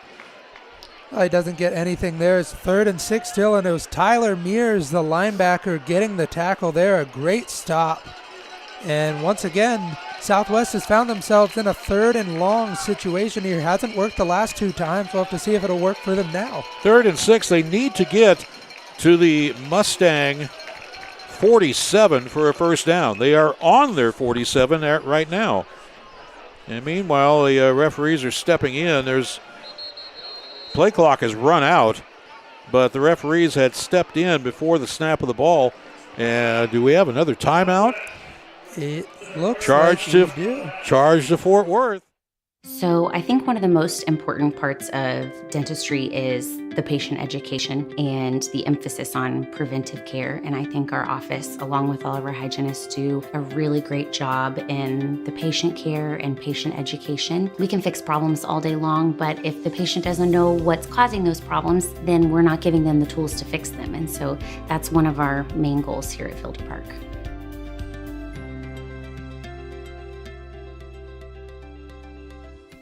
For 13 straight years, Forbes.com has named Prosperity as one of America's best banks. To Prosperity's customers and employees, thank you for helping us maintain this national distinction. Prosperity Bank, real bankers, not just a bank. West has used their final timeout in the first half, and they trail 6-0. It's a 3rd down and 6 call from their own 47. They send 3 receivers out to the near side, 2 to the far. Jackson is by himself in the shotgun. Well, you would think it's a passing down, but we have seen Jackson run the ball himself, so don't be shocked if he takes off here. Oh, you can't trust him. You really can't.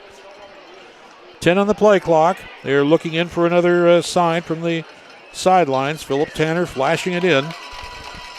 Jackson, he's back to pass, looking, firing the ball. Nobody there at the 40-yard line.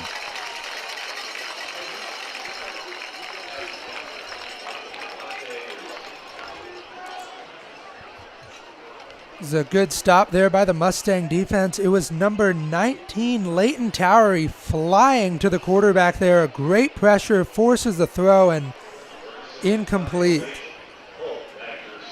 And so Southwest will have to kick it away on the 4th down. At least we think they're going to kick it away. We've seen other strange antics before. Parker Polk stands way back, and here's the kick. It is a high, deep kick. Bounces at the 10, to the 5, the 4, the 3. What a kick. What a kick. A booming punt, sending that one all the way back to the 3. This is Mustang Friday night. Hey, Mustang fans, have you been meaning to get to the dentist and it just keeps getting pushed back to the list for tomorrow? Well, today, let me introduce you to Dr. Chip Mercer in Fielder Park Dental, where they're creating and restoring beautiful smiles. They're a full-service dental office that provides everything from your basic dental cleanings to more advanced care like implants and Invisalign orthodontics. Online at fielderparkdental.com or call 817-275-4817 for an appointment. Conveniently located in North Arlington, Dr. Mercer's a proud Mustang dad. Fielderparkdental.com or call 817-275-4817. And so Grapevine's got a long way to go. 1st and 97. That is true. It's a booming punt there, sending that one back to the 3-yard line, and got the whole field to go now. You got to give Southwest credit. They are clearly overmatched, and now we've got an unsportsman-like conduct call. And it's against Southwest. All right. Well, that was a delayed call, to say the least, because it looked like that Grapevine was going to have the ball 1st and 10 on their own 3. But, all right, I'm confused. What else? Looks like they're going to re-rack and punt this one again. Well, that tells me there is offsetting penalties. And it will be again. We'll have to see if he can get a punt here that gets him inside the 5 again. But oh, that was a shame you took that punt away. That was an excellent kick. So Parker Polk is saying thank you. He's back at his 10-yard line. Here comes the kick again. It is a wobbler, and this is not nearly as good. Goes out of bounds at about the 27-yard line. That was not a good kick. Certainly not. You lose 24 of the yards that you would have had if you didn't have that unsportsmanlike conduct penalty. And now they're getting much better field position. Rather than the 3-yard line, it's the 27. Yeah, big break there. Huge break. So the Mustangs have 9 minutes and 21 seconds to go in the half to try to improve on a 6-0 lead. And to be very honest about it, I don't think we've seen the real Mustangs yet. We saw Parker Polk with a big 40-yard plus run in the second play of the game. And that's it. We really haven't seen much, and we know that they're capable of much, much more. Evan Baum is the quarterback. He's back to pass, looking great protection. Now swings it out to Polk, complete, 25, 30, 35, and that's a first down to Parker Polk. Parker Polk has been doing it all tonight. Another reason, look, we've had two players that we mentioned as our impact players. Parker Polk on the offense, one of those, and he has been doing it all tonight. And I think we're starting to see some signs of life in this Mustang offense, and I wouldn't be shocked to see that real Mustang offense you keep talking about on this drive. Sure saw it just a second ago, and there was fantastic protection from the offensive line just then. That was the reason why that play went the way it did. Flanking out to the far side is Sammy Kelly on the 1st and 10 from the 37. Baum turns, gives to Polk up the middle, now tries to bust to the outside but can't get there. He is down for maybe a yard. A lot of action there, and it goes straight up the middle. It's something we've seen all night, and thought maybe Evan Baum was going to keep it himself, but he gives it to Polk, and he takes it up the middle for about 1 yard. So 2nd and 9. And we have one receiver flanked out to each side. Staggered backfield. Baum turns back to pass again, looking long down the middle. Man open. Oh, incomplete at the 30. Open was Caden Cook. It was just out of his reach. Almost able to get that ball to Caden Cook, just as you mentioned, just out of his reach, but a really well scripted play there. A beautiful pass by Baum, just not able to, just had a little bit too much gas on it. Just barely didn't click, barely. So we're now down to 3rd and 9 on the 38. 3 receivers flanked out to the far side, and Baum's back to pass again. Pressure on him, and there he goes. He's down at the 27. It was Isaiah Leggs, the defensive back, flying in there, untouched by that offensive line. His defensive line did a really good job of creating a gap for him to go right through there and get to Baum. Well, they mark it at the 30, so that's, to me, fairly generous. And the Mustangs are going to have to boot it away.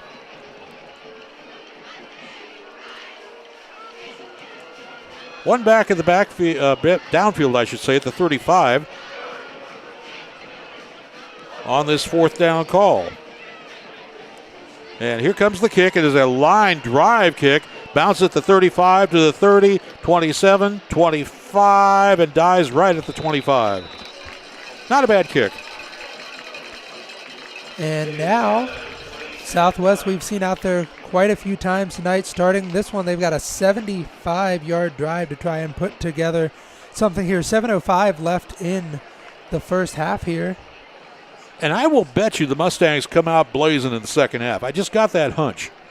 Yeah, I think what you do is you go and make some of those second half adjustments in there at halftime and kind of fix some of the issues you had with the offense, with the offensive line, and try to see if we can get something going with Polk here.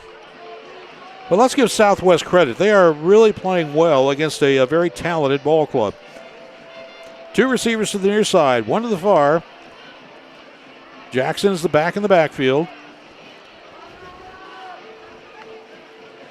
He turns. He gives to Boswell, who is swallowed up, and down he goes at the 20-yard line. He didn't have a chance. No way. They're going to give him forward progress to the 23 because they must like him. Not a chance in the world of getting anything there. It was number 99, Devin Thomas, on the play, getting right there to the running back.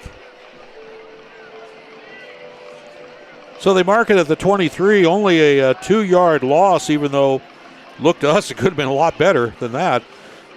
One thing to keep an eye on, starting center Isaiah Tompkins lost his helmet on that play, so because of high school rules, he has to go out.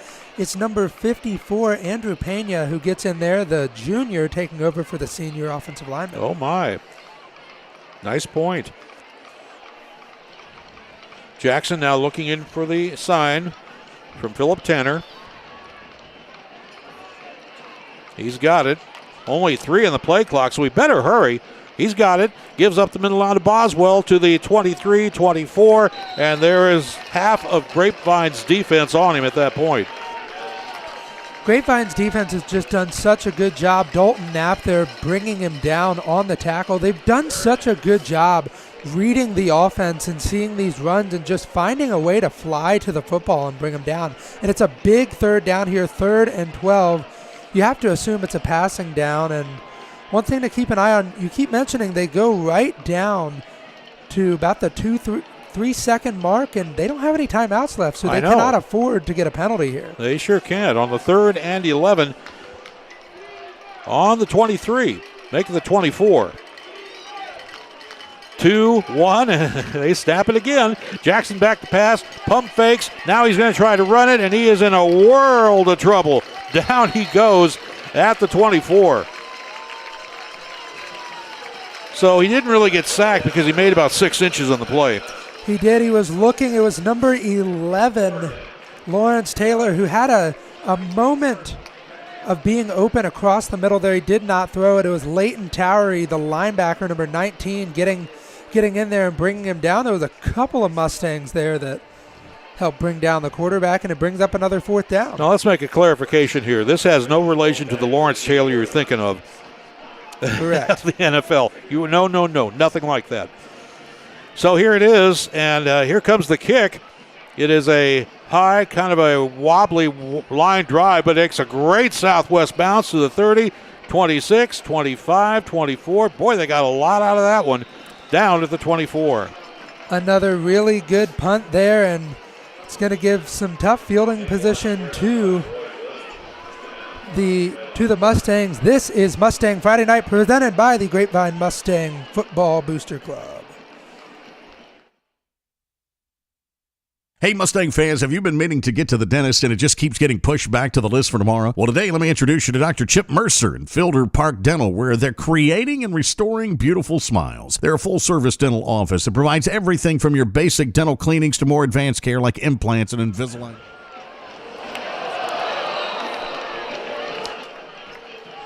It was number 35 for Southwest getting in there. Jalen Ferguson, the two-way player, the wide receiver, almost able to get his hands on that one there, and that could have been a devastating play. Evan Baum almost had his 2nd interception of the year. Quick play, very quick play. And so 2nd and 10 now for Grapevine with 4:35 to go in the first half. They lead 6-0. 2 receivers near, 1 to the far. Polk is in the backfield.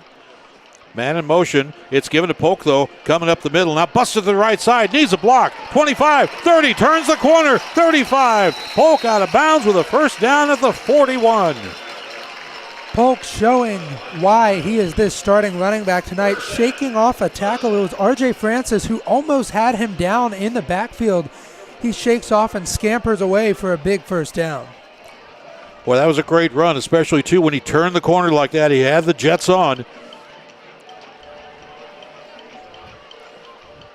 2 receivers far side, 1 to the near. Polk in the backfield along with Evan Baum. Baum's back to pass, looking, great protection, scrambles out of the pocket now, rolling to the far side, firing the ball, and it's complete at the 40-yard line. And out of bounds goes Caden Cook at the 44. Caden Cook was in no man's land there. Evan Baum had all the time in the world. It does look like there's a penalty. It might have been holding on that offensive line, which would explain why Baum had so much free time. Yeah, he could have ordered a pizza back there, but it was a hold, and that's usually why. So, 10-yard penalty, and that will negate that fairly good call, fairly good play, I should say. And the Mustangs will be faced now with a 1st and 20. At the 26. Excuse me, at the 31. Ball's in the 31. 1 receiver each side, 2 backs in the backfield. And it's now Baum who keeps it, and they're not being fooled at all, according to Blaine Harrell. He was not fooled at all, and Baum is down at the 25.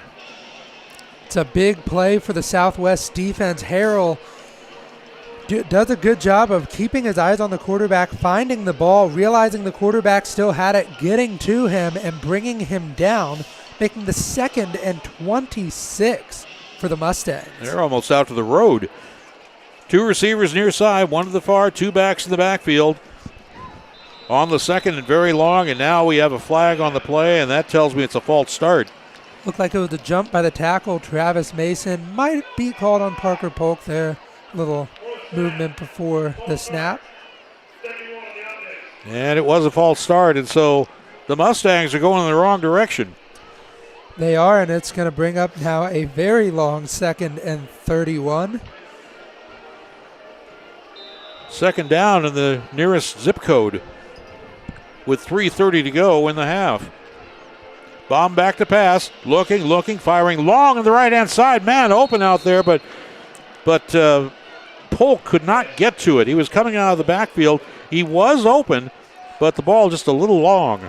We've now seen that 2 times in a row. It's going to bring up a big 3rd and 31, but it's Evan Baum, the quarterback, who just gives it a little bit too much each time. He had a pass earlier in this game that was almost going to be 7 to Caden Cook, and once again there would have been a big first down. Might have been another touchdown if he could connect there, but it brings up 3rd and long. I don't know why. I get the feeling Polk's going to get it. Nope, I was wrong. Baum back to pass. Screen to Polk. Maybe I was right, and he dropped it. Oh, man, his hands go to his head saying, why did I do that? It's a classic case of the receiver trying to make the next step and taking their eyes off the football before they catch it, and that's something you cannot do. And now it's a 4th and 31, and now we've seen 3 drives in a row that have stalled out with punts. I think Parker could smell 6 points on that. That's maybe why he dropped it. He had nothing but open field there, and he certainly would have had a first down. Here comes the kick now. It is a wobbly kick. Fumbled at the 47, but Southwest covers it up. Oh, my.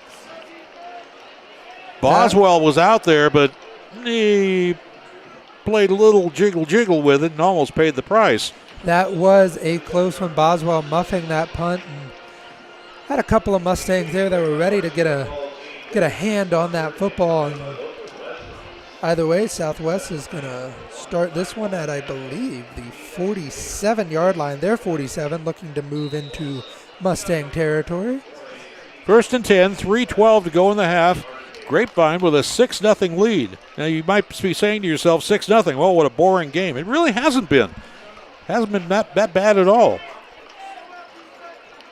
Jackson now gives to Carter. Up the middle he goes to the 50-yard line, and he just muscles his way across midfield. And let's see if they're going to spot it right at the 50. And they are spotting at the 50. No huddle offense now because they have no timeouts left. So they got to get it done. You do, and you really have to go into your 2-minute offense now because you don't have any sort of stoppages, and you can try to get it out of bounds, but this is a team that has been running the ball quite a bit tonight. So you have to target your receiver maybe on an out or a flat, something. Try to get out of bounds and stop the clock. Donovan Nolden is in at quarterback for Southwest, wearing number 7. He's got it. Now gives off to the near side. No, he keeps it himself. 45 to the 40. He's got a first down at the 41. Plenty of time. 2:24 to go in the half. This offense is continuing to get things going there. It was Tatum Evans, number 49, on the tackle, but a really good play to read the defense, keep the ball himself, and take it for a big gain and a big first down for this Southwest offense. Nolden stays in a quarterback. He's got 2 backs around him. Gives to Carter now, and Carter is up the middle to the 39, and then he runs into all of Grapevine and goes no further. Dalton Knapp, number 41, the sophomore, on the tackle there. Tristan Sneed, by the way, was not in on that play. He was on the sidelines, but he's now back in the game. You almost have to wonder at what point is Southwest going to try to trick this defense and get a passing play. Maybe have the quarterback Nolden keep it himself and sling it downfield. At least get close enough to get a field goal in. That clock keeps tipping. Yep, 4 on the play clock, 1:20 to go in the half. It's given to Boswell. He is absolutely buried. Buried at the 41. No play, no how, no way. It was a swarm of Mustangs down there, and a Raider, number 17. Raylan Carter lost his shoe there, and it's going to bring up a 3rd and 11, 54 seconds left on the clock in this first half. And I'm kind of wondering why Grapevine doesn't call a timeout here. Yeah, try to get the ball back. Something going, because but the Southwest is going nowhere right now. Look at this right here, number 99 flying in there. It was a whole group of Mustangs to bring. Golden back to pass, looking long down the middle. There's a man open, incomplete at the goal line. Oh, I mean, it was batted around like a volleyball. Holy mackerel. Jalen Ferguson almost had a highlight reel catch. He did, and it was Redmond Webb on the coverage, number 8. A great play there by Webb, the senior, to break that pass up. And now with 26 seconds left in this one. And we got a flag. And it's against the Mustangs. That will move it to the 32. And a first down with 26 seconds to go. So Southwest is getting very close to field goal range. They are, and this is where I'd expect them. At this point, you have to throw the ball because you don't have a timeout anymore. Golden back to pass, rolling near side, looking, going to get out of bounds. You think, no, he stays in bounds. That's a mistake. To the 30-yard line, he is being run around like crazy. Grapevine finally gets him at the 31. And I don't think they're going to have enough time to get up and spike the ball. I don't believe they are, but talk about probably one of the most insane gains of no yards there. It's something that we very rarely see running all over the field, and nothing. He was going like heck. He was everywhere from one side to another side. I thought for sure he was going to step out of bounds, but he didn't. All right. Well, we have reached the half with the score. Grapevine 6, Southwest nothing. It's Mustang Friday Night Football provided by the Mustang Football Booster Club. Do you feel your home is too humid and slightly musty? Do you have that room or side of the house you don't use because it's too hot or too cold? Do you have family members struggling with health issues or allergies? Then contact Energy Attic and transform your living spaces by transforming your attic. Energy Attic uses a 3-part energy reduction system to make your home or office as comfortable and energy efficient as possible, saving you money, reducing your carbon footprint, and improving indoor air quality. Who doesn't want to save money, breathe cleaner air, and sleep better? Energy Attic helps improve your home climate control, reduces those cold and hot pockets, makes it more comfortable throughout, and saves you up to 40% on your energy bill. It's fast and easy to schedule your free Energy Attic audit. Simply visit energyattic.com and fill out the form. Virtual appointments are available as well. Now is the time to get your project started, so let Energy Attic show you how much you can love the comfort of your home. energyattic.com. Attic solutions to transform your life. I'm Kevin Hannigan, President of Prosperity Bank. We live by our promise to provide banking services our customers need with the excellent customer service they deserve, today and into the future. That's our Prosperity Bank promise. Living in North Texas provides all of us with an amazing quality of life, including an affordable cost of living, outstanding schools, unbelievable cultural opportunities, and the best sports around. But we also have to put up with severe storms. Hi folks, Champion Sports Radio President and Founder Thomas Lee here to tell you when a hail or windstorm comes through your neighborhood, do what we did and call Greenleaf Roofing. Greenleaf Roofing is a fully insured, locally owned and operated company built on the values of amazing craftsmanship, affordable options, and innovative solutions. And they are proud that those values still stand as a foundation for their business today. And did I mention Greenleaf Roofing has 24-hour emergency service available? It's nice to know Greenleaf Roofing will be there in a hurry if you need them. After the first experience, I became a customer for life and have used them on 3 different homes. But don't just take my word for it. Learn about the Greenleaf Roofing difference yourself by calling them at 972-379-9109 or go online to greenleaf-roofing.com to find out how you can get your free quote. Greenleaf Roofing, the #1 choice for all your roofing needs.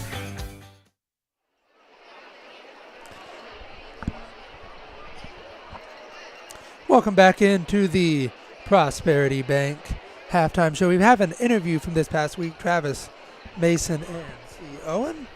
And let's go ahead and take a listen to that. And guys, the first thing I want to ask you two about is this new offensive system under Coach DeBesse. You know, it's more of a run-based system. Yes, it's kind of spread out, option kind of stuff. But from an offensive lineman standpoint, I played a little bit of offensive line when I was in high school. It's more fun, in my opinion, to run block than it is to pass block.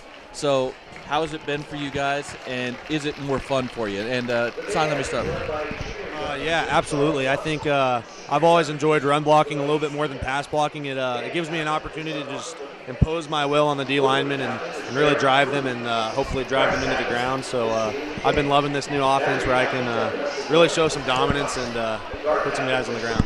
And kind of along with what Cy was saying is whenever we run any play action pass and stuff like that, we really sell the run.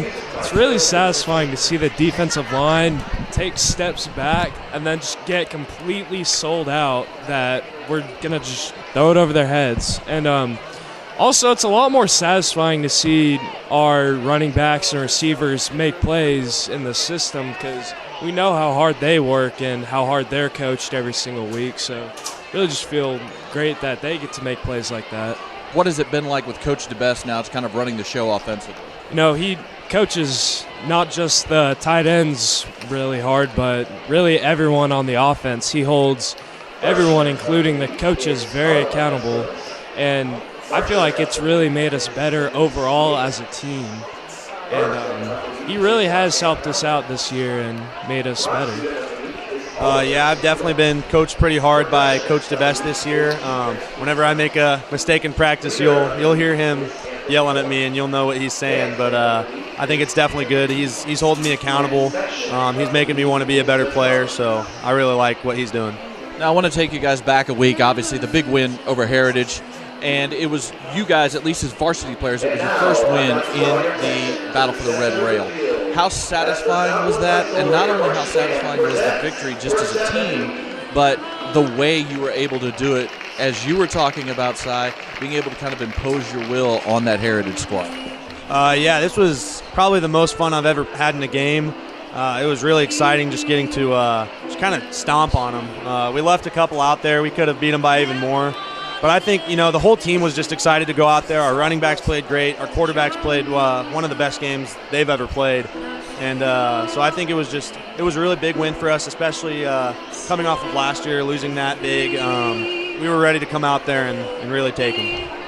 Yeah, it was a really personal game for us this year, especially after last year. And it just felt really satisfying because not only do we interact with the people at our school every single week after a game, we interact with the people at Heritage too. So it's a sense of pride that we won this game. Not that we get to go around and gloat that we won with them, but just like I was saying, a sense of pride that we came out on top and we won. Now, one thing that's been a little bit different, especially at this level, the 5A level of high school football, is you guys have a freshman in the starting lineup. I know he was injured last week. We're talking about Hunter Caudill. And you guys are a very senior-laden group. Start of the year, the two deep was all seniors except for Hunter coming in as a freshman. What has that been like for you guys, welcoming him in? Because not only is he new to the team, he's new to the school. But what has that also been like for him and getting him, I guess you could say, meshed into the group? You know, I think it's funny. Sometimes you almost even forget that he's a freshman. I think at first he was definitely a little bit nervous to be around us, but he's definitely softened up some, and he can, have fun, joke around with us. And I think his talent as a freshman is absolutely mind-blowing. And he's definitely something special. Yeah, like Cy was saying, he really is just one of us. We don't really treat him any differently. And I really do forget a lot of times that he is a freshman.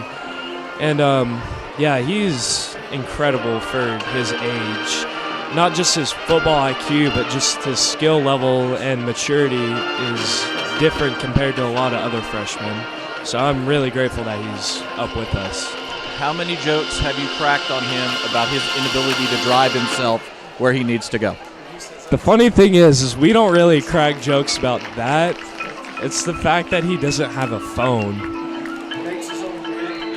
with the driving thing, we have to go and pick him up a lot of times. And a lot of times it's mainly just in our group chat, which obviously Hunter can't be in. Hey, who's got Hunter for today? And then we just volunteer someone. And like a couple weeks ago, I went to go pick him up because it was a home game, I believe. And I was sitting in the parking lot waiting for him. And then I get a text from, I think, Alex or Braden saying, hey, Hunter's at the field house right now. And I'm just like, man, I wish he had a phone so he could have texted me. Yeah, I'd say we definitely give him a hard time for not having a phone, just being younger. I think the thing I've given him the most hard of a time is whenever I'll say his name and act all serious, and he'll look at me with these big old eyes, like almost a little bit scared, ready for what I'm going to say, and I'll just, I'll just be messing around with him, but I think it's pretty funny, yeah. Okay, finally, guys, obviously you're seniors. This is going to be it. Next level's coming up. What are your future plans? Where do you want to go to school? Do you already know where you're going to go to school, and are either of you going to try to play football at the next level? Yeah, I'm hoping. I've been looking at ACU and Harding, and I've been talking to their coaches some. I'm hoping to go play at either one of those schools. I've met with both of their coaches, and they've got great coaching staff. So that's really where I think my path is headed right now. Yeah, I'm a little bit more undecided than Cy is right now, but I definitely do want to go play football at the next level. I mean, I just really enjoyed playing it, and I mean, I'd love to keep doing it into college. Those are your senior offensive linemen, Travis Mason and Cy Owen. We'll be back with more of the Prosperity Bank halftime show. This is Grapevine Mustangs football presented by the Grapevine Mustang High School Football Booster Club on Champion Sports Radio and Tradio.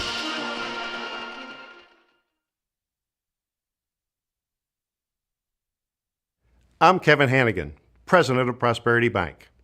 We live by our promise to provide banking services our customers need with the excellent customer service they deserve, today and into the future. That's our Prosperity Bank promise.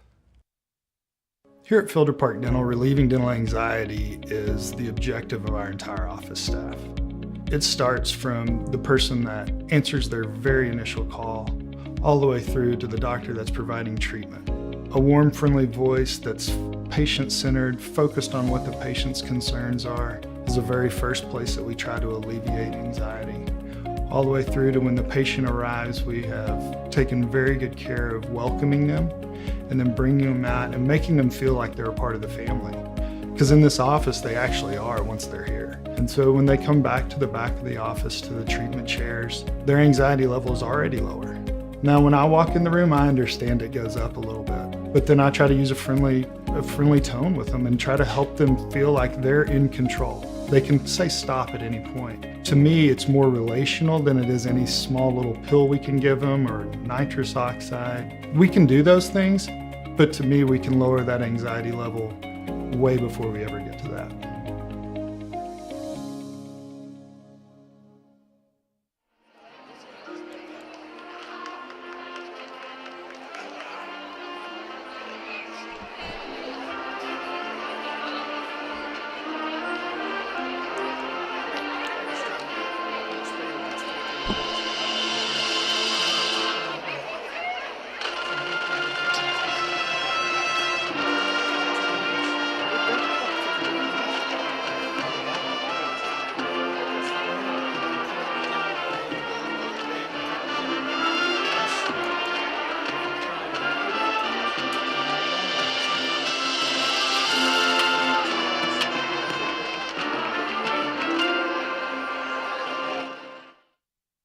There's a time and a place for everything. As you'll see, projections for the next quarter are... He shoots, he scores! 2 points for team middle management. The office is not one of them. Jack, can I see you in my office? No pouting, it's your ball. Let's see what you got. But Whirly Ball is. For corporate events, team building, and private parties, Whirly Ball in Hearst and Plano is electric fun. Test your skills on the arcade games. Zip around in your Whirly Bug for a Whirly Ball competition. Or play the most affordable laser tag in the city. Learn more at whirlyball.info.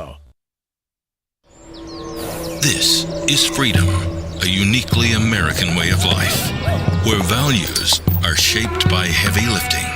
This is Texas. This is America. This is Classic. Get the freedom to choose. Like Texas, Classic leads the way. The largest selection of Silverados at the #1 Chevrolet dealership in the nation. Reserve yours now at Classic Chevrolet. Relax and enjoy the difference.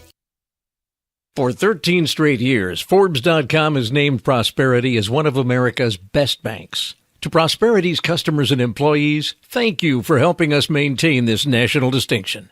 Prosperity Bank. Real bankers, not just a bank. There's a time and a...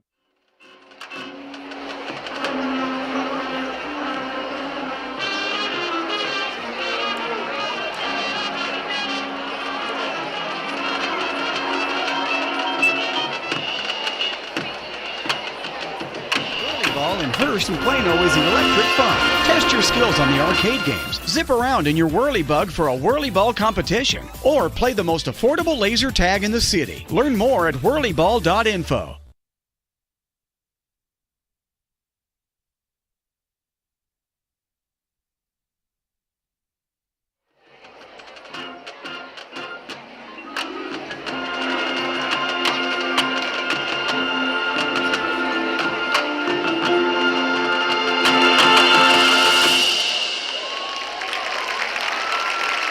The Southwest High School Raider Marching Band. The Southwest High School Band is in the direction of Jeff Bennett, Brian Lemon, Alexis Randolph, and Gabriel Young. Front ensemble is led by John Heath. Photographs in the direction of Ron West. The Southwest High School Marching Band will receive their second Senior State since 2008 and advanced to the state marching contest 2015-2017. The band is also the named grand champion of the regional conference. Band would like to thank the band boosters for providing today's game event. We would also like to wish a long successful season to the Grapevine High School marching band. On behalf of Southwest High School, we'd like to say thank you to all of the musicians and athletes for their hard work and dedication to our school. Go Raiders!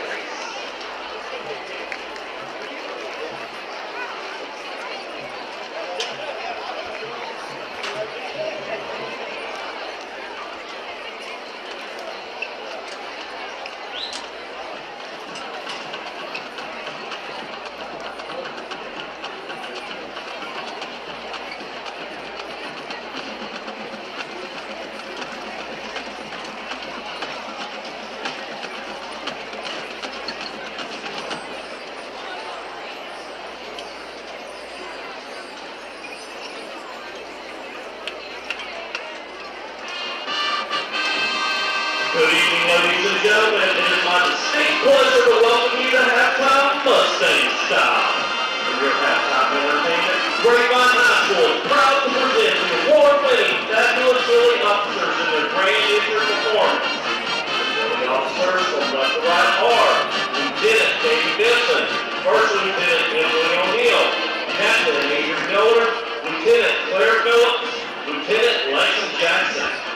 Philly social officers are President Rhea Srinivasana, Vice President Ellen Crenshaw, Philanthropy Chair Molly Hilton, Chancellor Emily Daniel, Secretary Haley Munoz, Historian Sarah Randolph, and Social Media Administrator Kathleen Manning.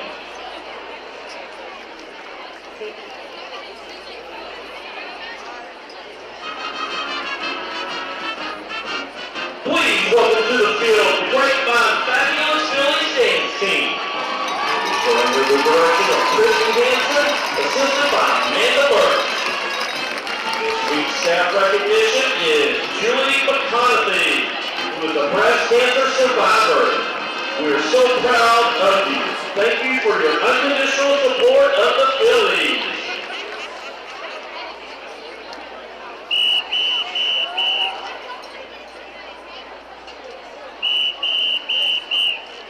This week's Spirit Girl is Melody Munoz.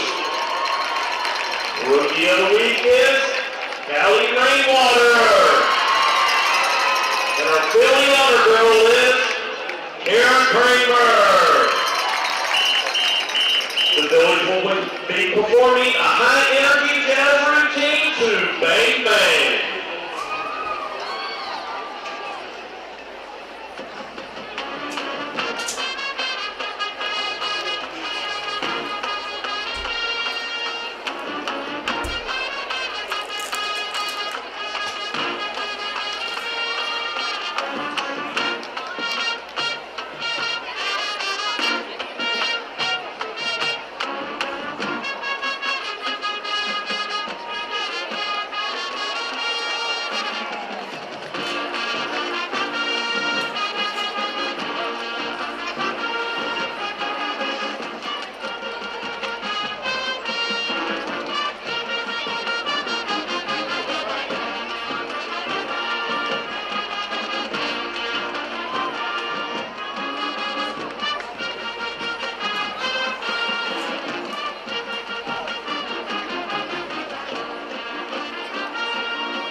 Jason Ridley Agency, Kendrick Holmes, HTO, the Gross Law Firm.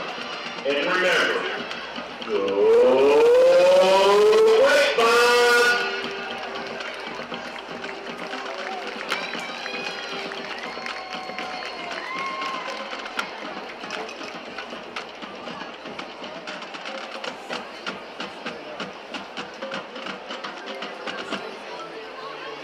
And now please welcome to the field, the Grapevine High School Marching Band.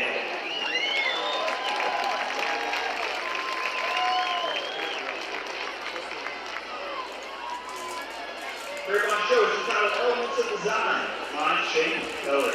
Musical selections include the following: Concerto Fantasy 2000 by Philip Glass, Real Rain by Randy Newman, and Silver Fanfare by Peter Boyer. Grapevine High School is proud to present drum majors Audrey Lucky, Nancy Neeson, Phil Kamar, and the Grapevine Mustang Band.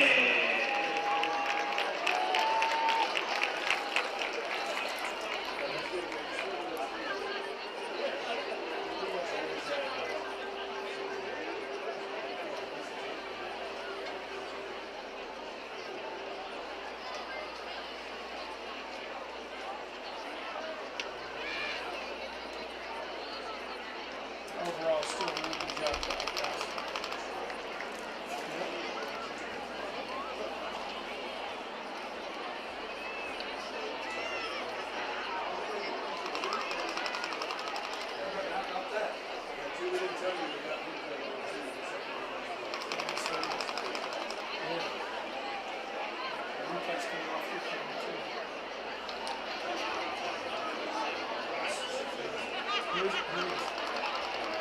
Okay, it's youtube.com/TR3DL.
That's terrible.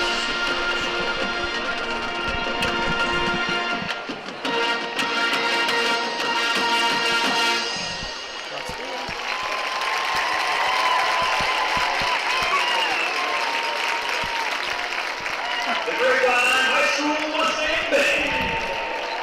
Mustang Band is under the direction of Willie Bird and Dave Reese. Assistant directors include Brooke Irby, Richard Luger, Justin Draper, and Austin Montana. Mustang Band is still sponsors include Super Service Incorporated, Tri-Points Real Estate, Phoenix Builders, Welcome back to the Prosperity Bank halftime show. Let's go ahead and take a look at the first half stats here. Pretty even offensively, total yards wise. Grapevine with 55. Fort Worth Southwest with only 50. Grapevine does lead the penalties 4 penalties, 43 yards, as opposed to 1 for 15 for Southwest. Evan Baum, 2 for 8, 21 yards on the night, and really it has been the Parker Polk show in the first half. 6 carries, 50 yards, and 1 touchdown. It was a 46-yard touchdown on the first play from scrimmage. A great run from Parker Polk to get 6 points. The only 6 points of the game because the PAT was blocked after that. Brady Wagner, the leading receiver, 1 for 11, and Parker Polk 1 for 10. He had a screen pass that could have gone for 30, 40 yards, but that pass was incomplete. And then on the other side, Josiah Jackson, 1 for 3, 7 yards. Raylan Carter, 9 carries, 31 yards. Martavius Boswell, 6 for 13. And then looking at receiving, Jalen Ferguson, just 1 reception for 7 yards. At halftime, it is 6-0, and both teams now are back out on their sidelines and getting ready for a big second half because it's anybody's ball game. This is just a guess from a broadcaster's point of view here. I think that Grapevine really needs to start throwing the ball under coverage. If you throw the ball under coverage, you're loosening the coverage up. Then you're springing holes open for Parker Polk, etc. Now, of course, they may have a completely different, idea down in the locker room. But that's just my guess right now, to not throw the ball deep, just throw it under the coverage and let the receivers run. Yeah, and I think that's what you need to do because we've seen a lot of those screen passes tonight have almost worked. There's just been 1 or 2 things that just haven't clicked for that offense, but I'm really interested to see how Coach Alexander addressed things at halftime. And if they're going to come out, obviously Southwest getting the ball to start this one in the second half, but this offense is high-powered. We've seen them play extremely well all season long. I think this just could have been a slow first half for them. Could have been. That's and it happens. It happens to all of them. But Hayden Rhodes is ready to kick off to somebody as Southwest just now got on the field. Back there at about the 10-yard line is Martavius Boswell. Coming up a little bit earlier, Elijah Miles wearing number 21 and also wearing number 35, Jalen Ferguson at the 20. Here comes the kick. It is high, deep, bounces at the 5 to the 3. Going to have to field it at the 2-yard line. Taken there to the 10, the 15. It's Boswell who somehow makes lemonade out of lemons and gets up to the 19-yard line. Wow. Boswell doing a really good job of just shaking away defenders and slithering his way up to the 20, about the 19-yard line. And that could have been a very dangerous play there because that could have put Southwest at the 2-yard line. Instead, they're at the 19 as this very strong Grapevine defense heads out there on the field. Oh, I thought for sure that he was a goner at the 2-yard line. I thought he was down for the count. But somehow he got out of it. His best rendition of Houdini stepped in. The quarterback in the second half, again, is Donovan Nolden, wearing number 7. 1st and 10 on the 19. He keeps it himself now, going to the far side. Needs a block, but he is getting no block. 2 Grapevine Mustangs make the tackle at the 22. It's number 11, Latham Y, the linebacker that's flying in there. And this is Mustang Friday Night Football. A good second half here. Second down, and we'll call it 7 on the 22. Mustangs lead 6-0. We have just begun the third quarter. Nolden with 2 receivers far side, 2 receivers to the near, man in motion now, and it's a given now coming up to the near side. Flag on the play. Marshall Levante with the carry on the end around, but we do have a hold, and it's going against Southwest. That's pretty easy to see.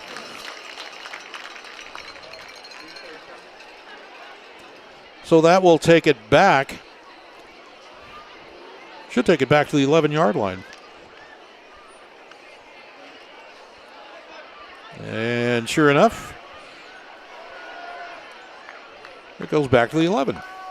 Certainly does, and the Raiders have found themselves once again behind the chains for a long second down here. Well, I take that back. It's the 12. Well, sue me. 1 receiver now to the far side. 2 receivers to the far, 2 to the near. And it is Nolden in the backfield. But meanwhile, we have a conversation going on between the linesman and the referee. down around about the 5-yard line. I don't know what that's about. And this is a mystery. As a referee now talking with the umpire. And the linesman joining in. I'm sure it's not about where to go get pizza after the game.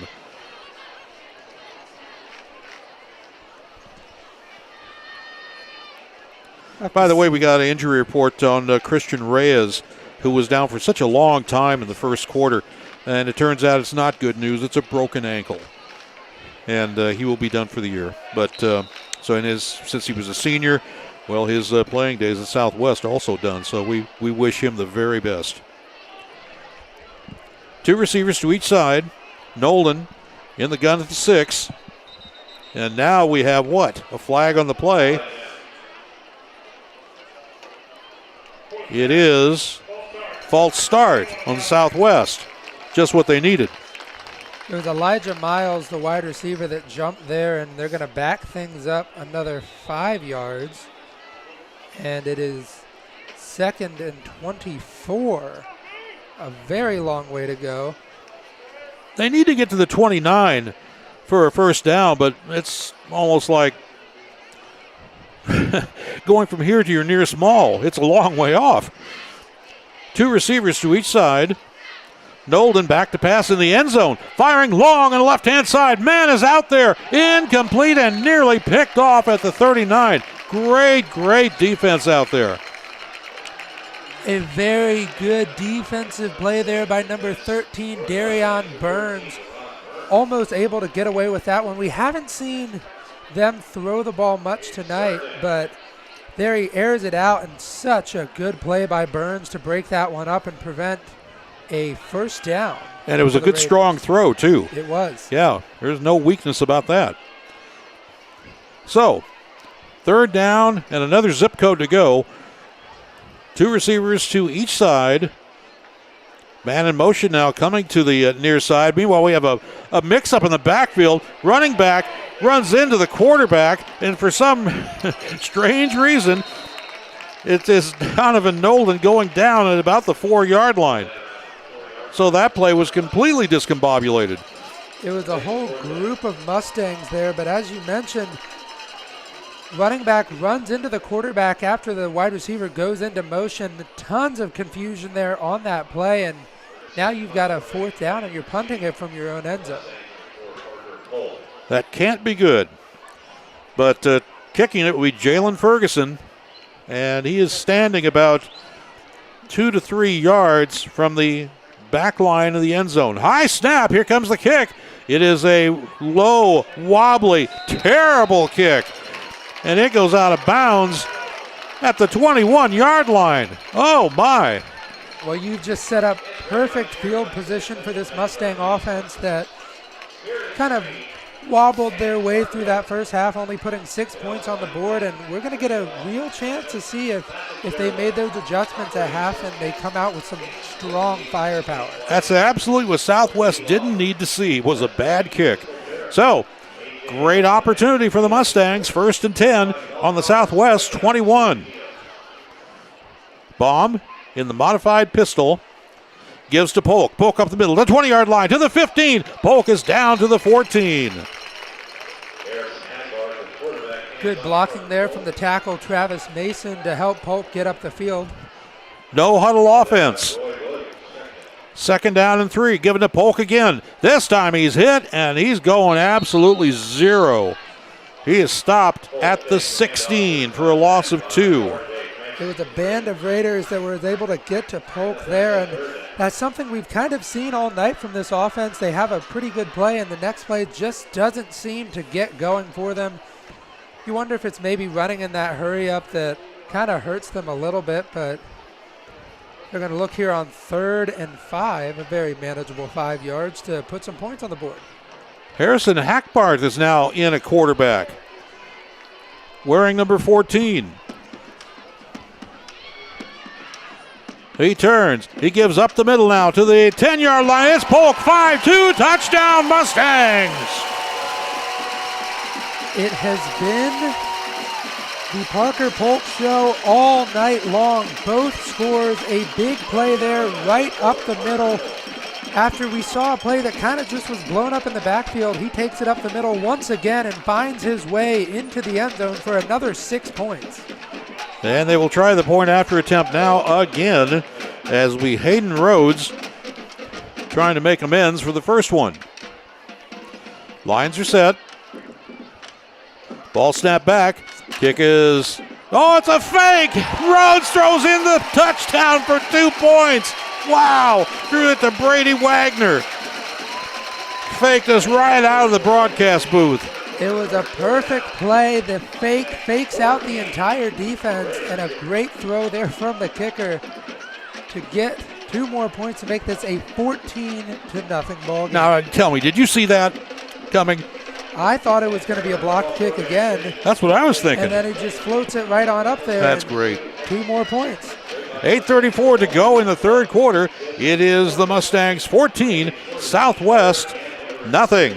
This is Mustang Friday Night Football on Tradio. And look at that play right there. Polk right up the middle for a score. Got to give him credit. This is Mustang Friday Nights, presented by the Grapevine Mustang Football Booster Club. All right, so let's see what's going on now with Hayden Rhodes. He's about to kick off wearing number 30. Boswell wearing number 25 stands back at his 5-yard line. Ferguson is at his 20, and here's the kick coming down to Boswell. Fumbles it at the goal line, but picks it up to the 5, 10, 15-yard line. That's as far as it's going to go, and fortunately for him, it bounced straight up into his arms. Otherwise, we'd have a mad scramble going on there. That is certainly true, and that 2-point conversion was still just something else to see. And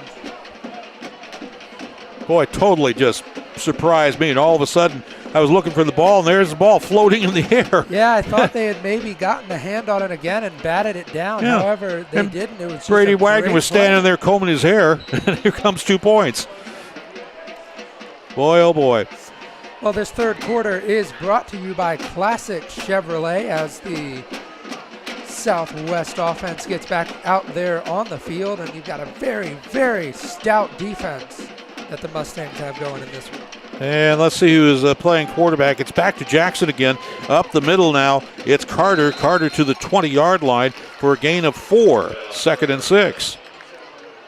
Southwest has been shuttling quarterbacks back and forth here in the second half. We are now seeing the first half starter, Josiah Jackson, in there wearing number 15, but he's not the only one back there.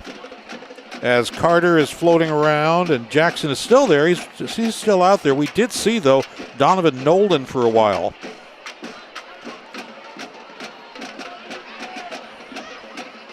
Second down, ball's in the 21, 2nd and 4. And it's given to Carter, who is going off the left side and met by a lot of blue jerseys. And he goes down to the 23. That's short of the first down by about 2 yards. The Mustangs just swarming their way through there and only picks up 2 yards there, and it brings up a short 3rd and 2. 3rd and 2 on the 23. Just a sea of blue on that last tackle.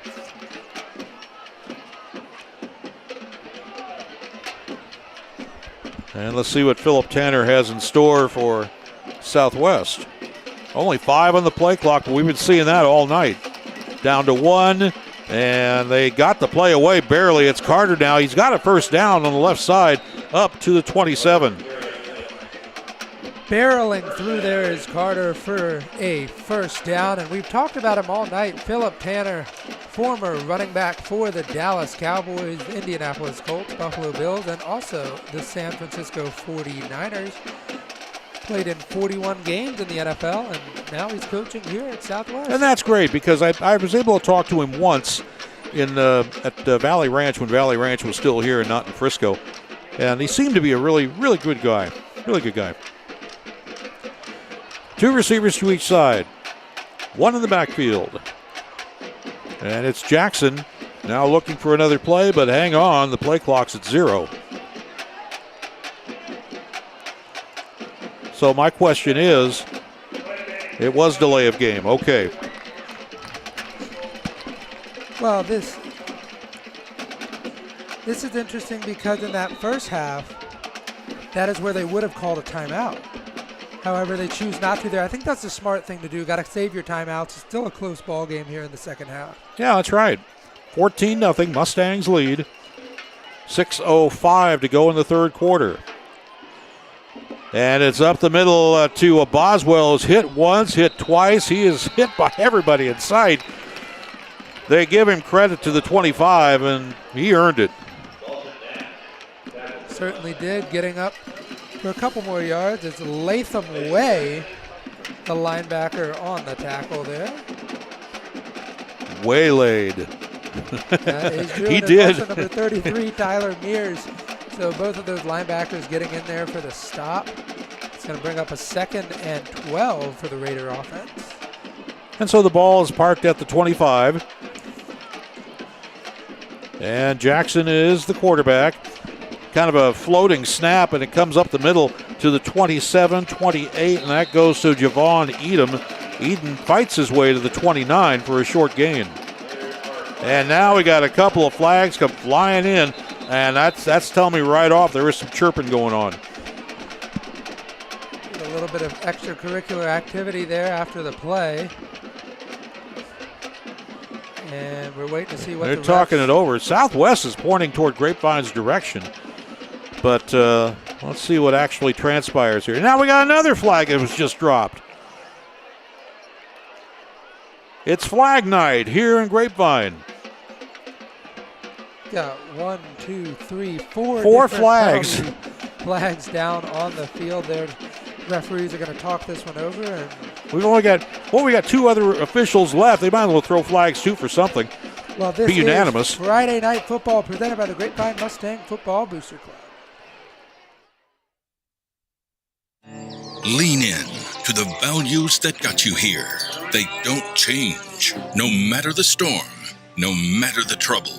When the time comes to sell your vehicle, we'll buy it for full market value, not a penny less. That's pricing true to Texas. It's the right way. This is Texas. This is classic. True market value for your vehicle. Classic Chevrolet. Relax and enjoy the difference.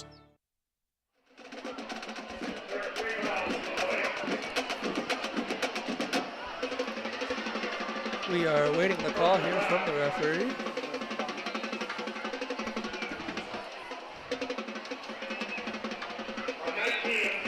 Personal foul against Grapevine. And unsportsmanlike against Southwest. 2 unsportsmanlike conduct calls. They all offset. Well, we'll keep things where they were, and it's a good break there for the Mustangs, who could have had another 15 yards to move their direction, but football's a funny sport, you know? It certainly is. At times it's just goofy. All right. Back to sort of normal. On the 31. It's going to be a 2nd and looks like 6. I think. Scoreboard's got 3rd and 12. I don't think that's correct. It's more 2nd and 6.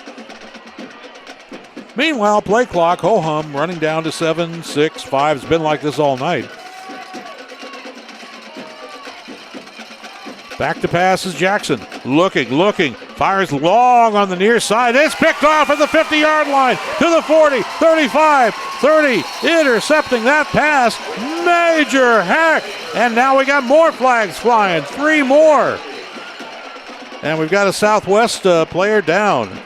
C.J. Holmes is down at about the 15-yard line, but we have flags flying again.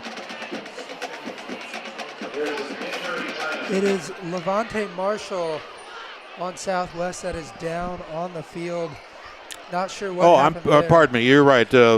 Marshall Levante is what it was. And I'm sorry, I didn't mean to put Holmes in there. I'm looking at the wrong sheet.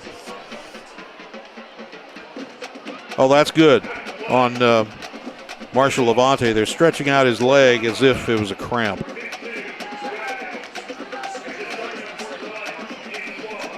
Well, this is Mustang Friday Night, presented by the Grapevine Mustang Football Booster Club. For 13 straight years, Forbes.com has named Prosperity as one of America's best banks. To Prosperity's customers and employees, thank you for helping us maintain this national distinction. Prosperity Bank, real bankers, not just a bank.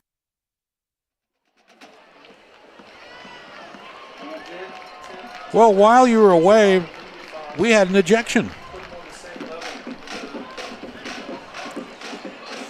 And I'm not sure, somebody from Southwest who's been tossed from the game, and we'll just have to kind of guess just who it was, but somebody's been disqualified for an unsportsmanlike, which sends the ball way down the field again, down to the 14-yard line. So the Mustangs are in prime territory now. They are, and it was Levante. He was able to get off the field on his own power, so I think it once again was a cramp, and they're just going to stretch him out and maybe get him back out there for that offensive series. One receiver to each side, and in a quarterback now, it's Harrison Hackbarth.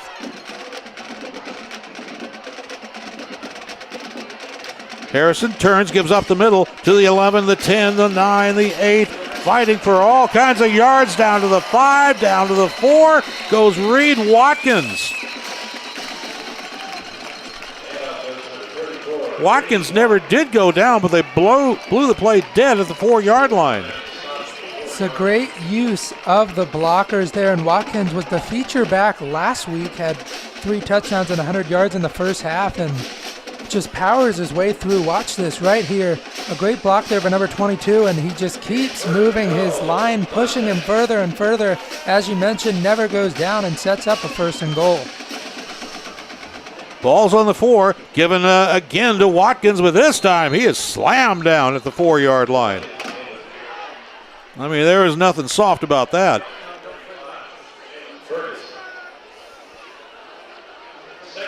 Second and goal from the 4, and I get that feeling from looking over at the sidelines that perhaps their quarterback, Josiah Jackson, is the one who was disqualified. I just get that hunch. Well, we'll see if I'm right here later. I hope that we hate to see that too. 2 receivers near, 1 to the far. And back to passes Hackbarth. Fowler's in the end zone, incomplete. And I mean to tell you, it hit the hands of Sammy Kelly, which is the worst place for a receiver. It certainly is. Sammy Kelly, Megatron, as he goes by, has six touchdown receptions on the season. That could have been number 7 there, but in and out of the hands of him. And he's wishing he could have that one back. Oh, absolutely. He's going to see that on tape in the locker room. Well, let's see that on film on Monday probably, and just kind of hold his head like, oh. 3rd down and goal from the 4. Hackbarth still in a quarterback. Back to pass he goes. Looking now, he fumbles the ball. It's picked up by Southwest. And they're going to say, no, he was passing the ball. Oh, wow. And Southwest can't believe that call, and I got to say, I don't blame him. Yeah, that one looked like it might have been a fumble. There was Caleb Lazar. Amazing, amazing, amazing. Yep, big question mark there. All right, then.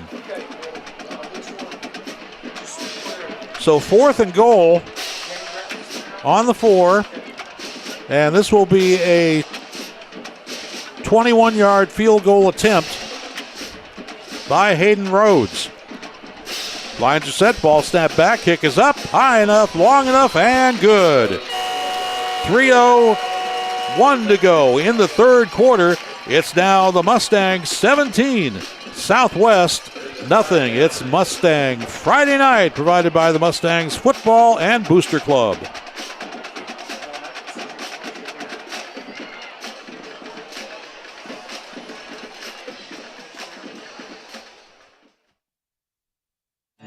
Lean in to the values that got you here. They don't change, no matter the storm, no matter the trouble. When the time comes to sell your vehicle, we'll buy it for full market value, not a penny less. That's pricing true to Texas. It's the right way. This is Texas. This is classic. True market value for your vehicle. Classic Chevrolet. Relax and enjoy the difference. So I think one of the most important parts of dentistry is the patient education and the emphasis on preventive care. And I think our office, along with all of our hygienists, do a really great job in the patient care and patient education. We can fix problems all day long, but if the patient doesn't know what's causing those problems, then we're not giving them the tools to fix them. And so that's one of our main goals here. And here is the kick now, coming down and bouncing at the 5-yard line, taking it to 1 right there, to the 10, to the 14, goes Legs Isaiah. You would think it's Isaiah Legs, but either way. Legs taking that one up to the 14-yard line in Southwest. We're going to have to see if number 15, Josiah Jackson, trots back out there, and it doesn't look like he will. No, I was thinking that, as Donovan Nolan is back in at quarterback.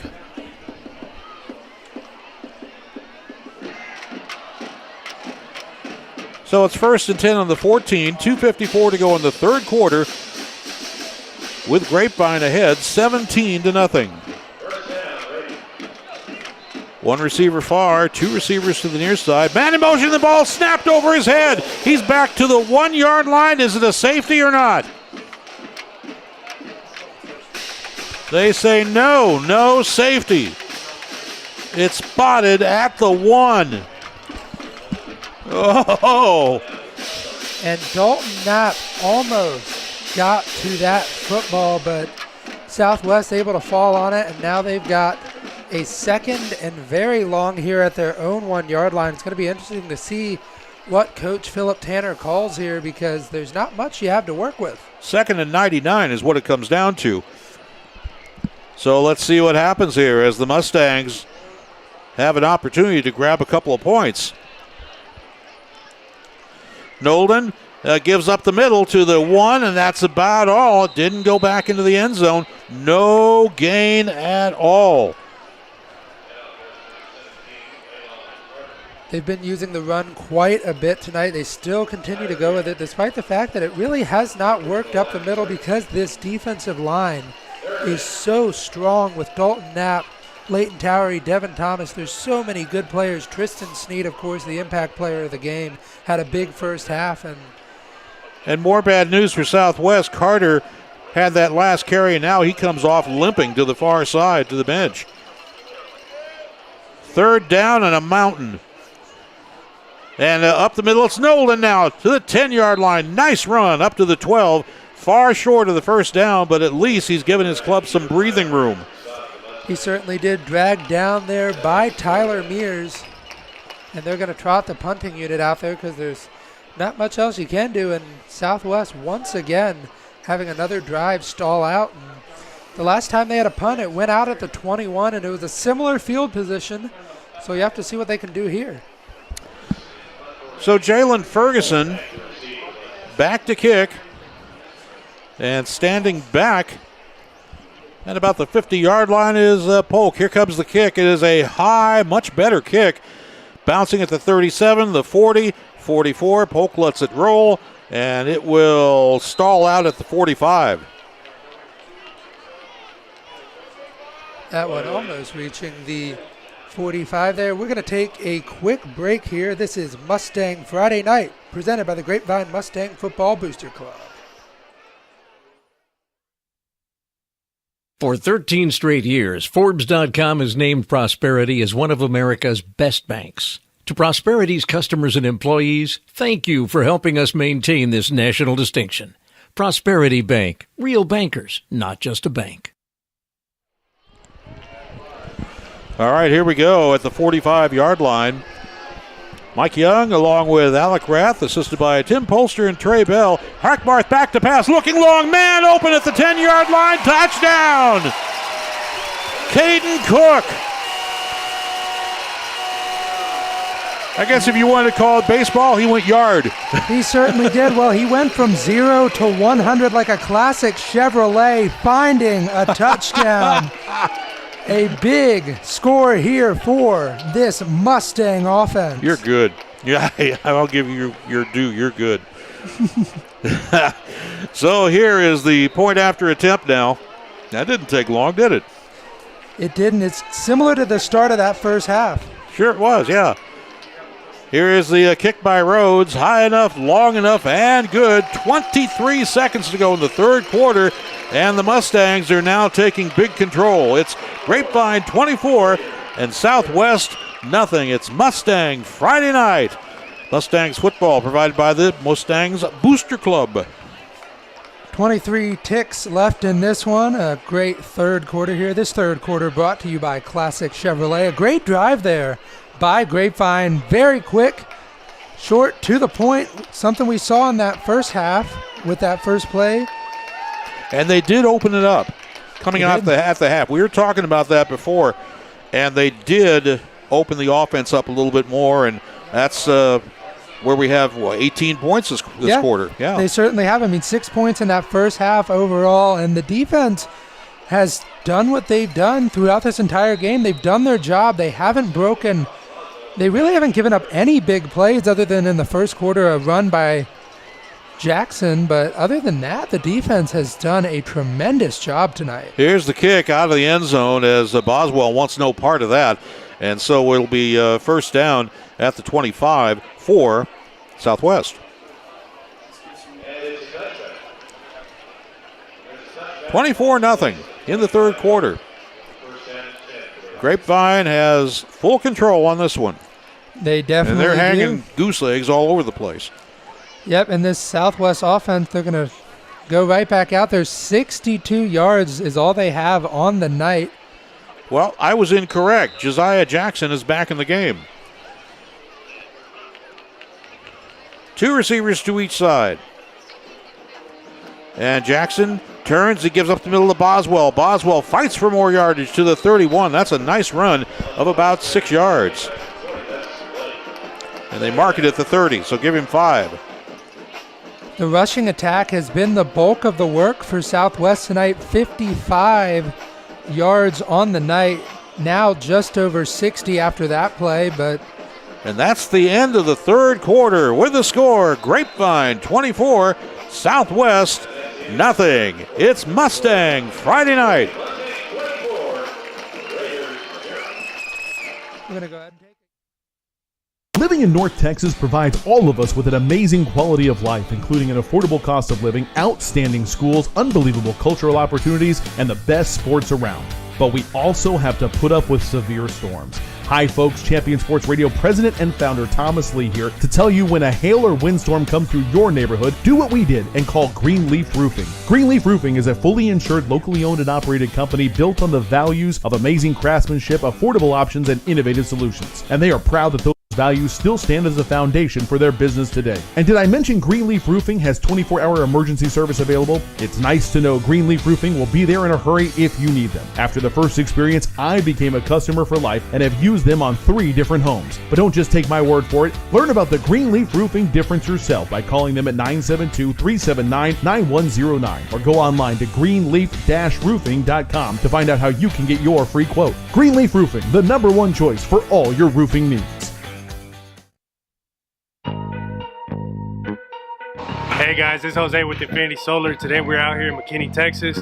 48 panels, 18.24 kilowatts, which yearly they're going to get a total production of 20,664 kilowatts. That's more production than they need, so the electrical company will be able to give them credit for some of that energy that they're going to be saving.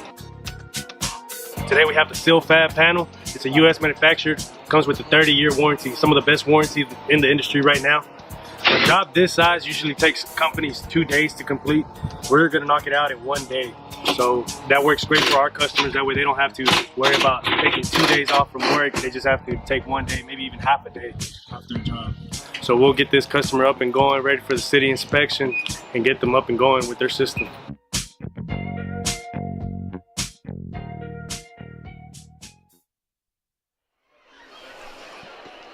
Welcome back into Mustang Friday Night, presented by the Grapevine Mustang Football Booster Club. The score, Grapevine 24, Southwest nothing through 3 quarters, and Southwest has the ball here. Only 67 yards of offense so far, Mike. That's not going to get it done. It certainly is not. No. You could be playing the home for the guiding hands, and it just wouldn't be enough. So, 2 receivers to the near side, 1 to the far.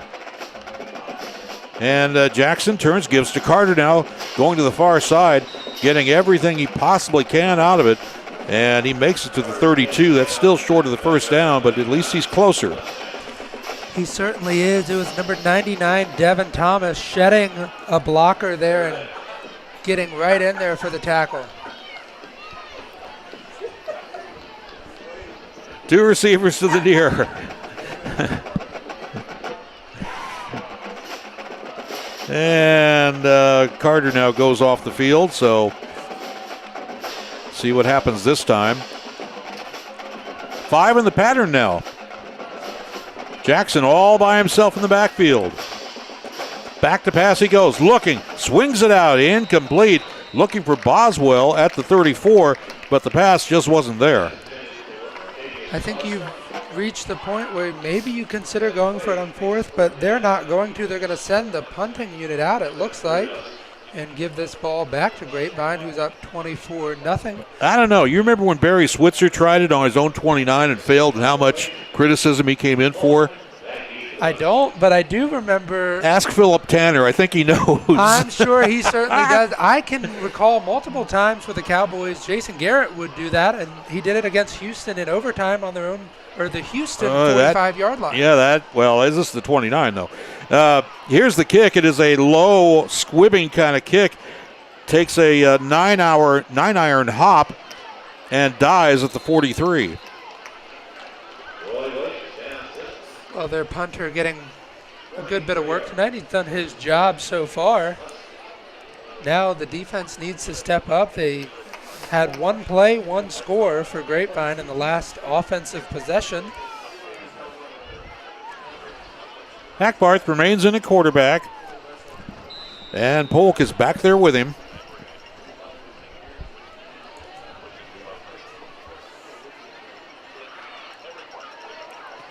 Back to pass he goes. Swings it out to the near side. That's complete to the 45-47. Spinning around and going down is Darius Burns. Burns gets it to the 46. There it was, as you mentioned at number 2, Darius Burns on the play, picking up a couple yards there in this 4th quarter. 10:45 left in this 4th, and looking to see what they're doing. Hackbar is still in at quarterback for the Mustangs. 1 receiver to each side, and now we've got 2 backs in the backfield in the modified pistol. And it's given up the middle, 50-yard line to the 49. Not quite a first down for C.J. Holmes, but very close. C.J. Holmes just firing straight through the line there, and it's a lot of speed for that running back to just punch on through there and make this a 3rd and 1 for the Mustangs. I love it. The Mustang Band is playing a song that was done by a guy named Cliff Noble a long time ago called The Horse. Just we're talking 60s stuff here, but I recognize that. Meanwhile, it's up the middle to the 47, 46. That is a first down. And was that Caden Cook who carried that? Or was that somebody else? No, I'm sorry, it wasn't. It was C.J. Holmes. It's an interesting snap that happened there, a little floater through the air, but it looks like they're going to bring in Caden Cook, potentially at quarterback. No, Evan Baum is going to go back. Evan Baum comes back in. 1st and 10 on the 47. Clock ticking, 9:18 to go in the game. Mustangs up 24-0. And once again, going up the middle is C.J. Holmes, but C.J. doesn't get very far. maybe a couple of yards to the 46 at best.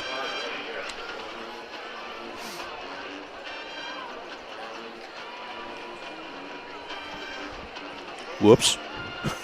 Dropped his mouth guard on the way out. And it was all caught on film on live TV. Certainly was, and it's a 2nd and 9 here. They're going to keep Baum out there. Oh, yeah, run the clock.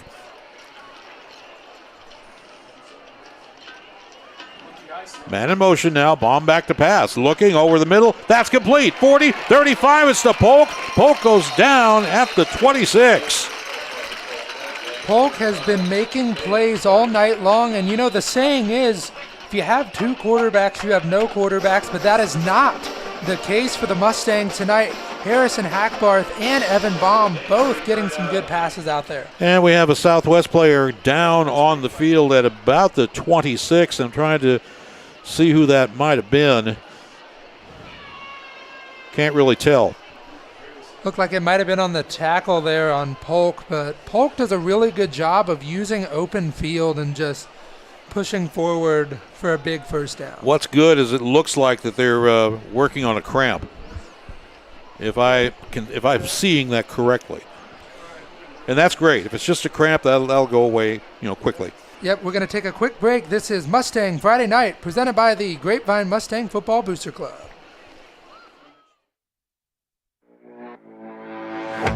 Bottle Cap Alley is a place where hot food meets a cool vibe for big-time fun. We're the stomping grounds for friends and family to gather and enjoy themselves.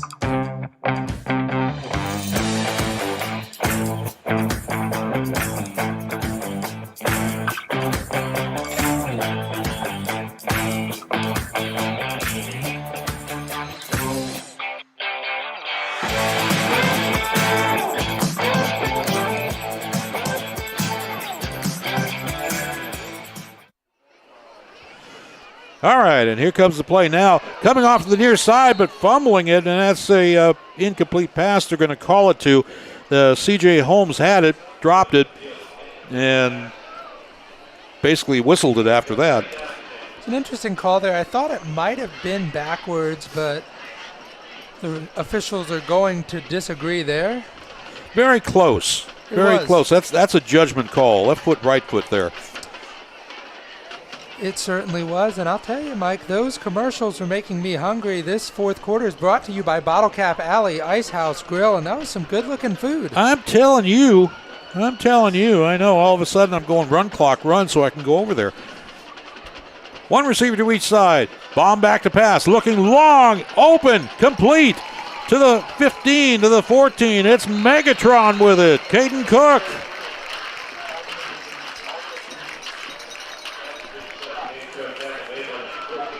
A good play there by Caden Cook, a guy they've been able to rely on tonight. He has had one reception for 44 yards, that big play earlier in this half for a touchdown, and he has another big reception there.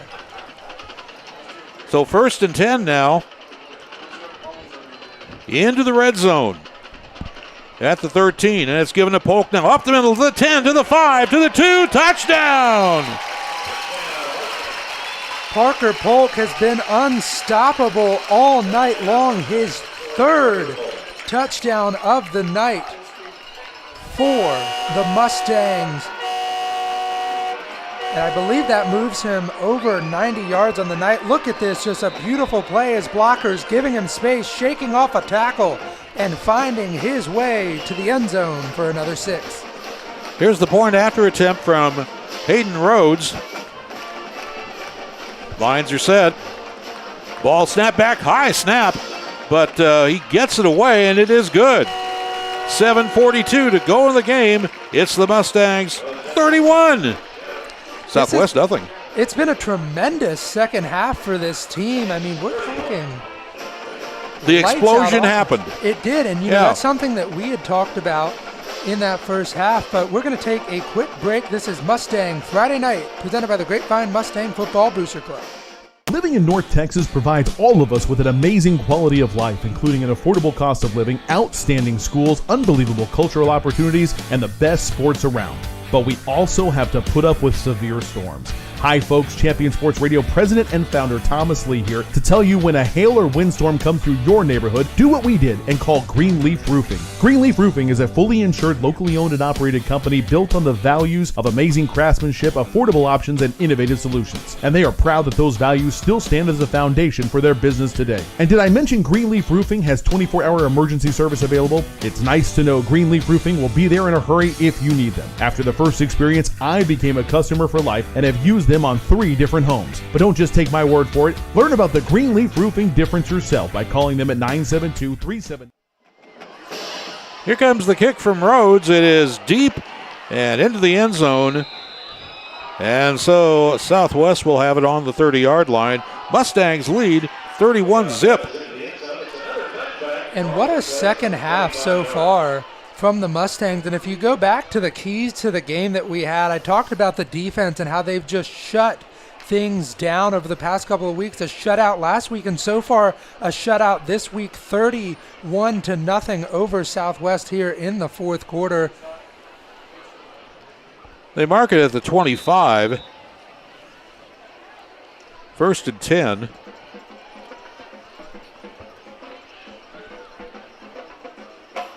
And so let's see what develops now.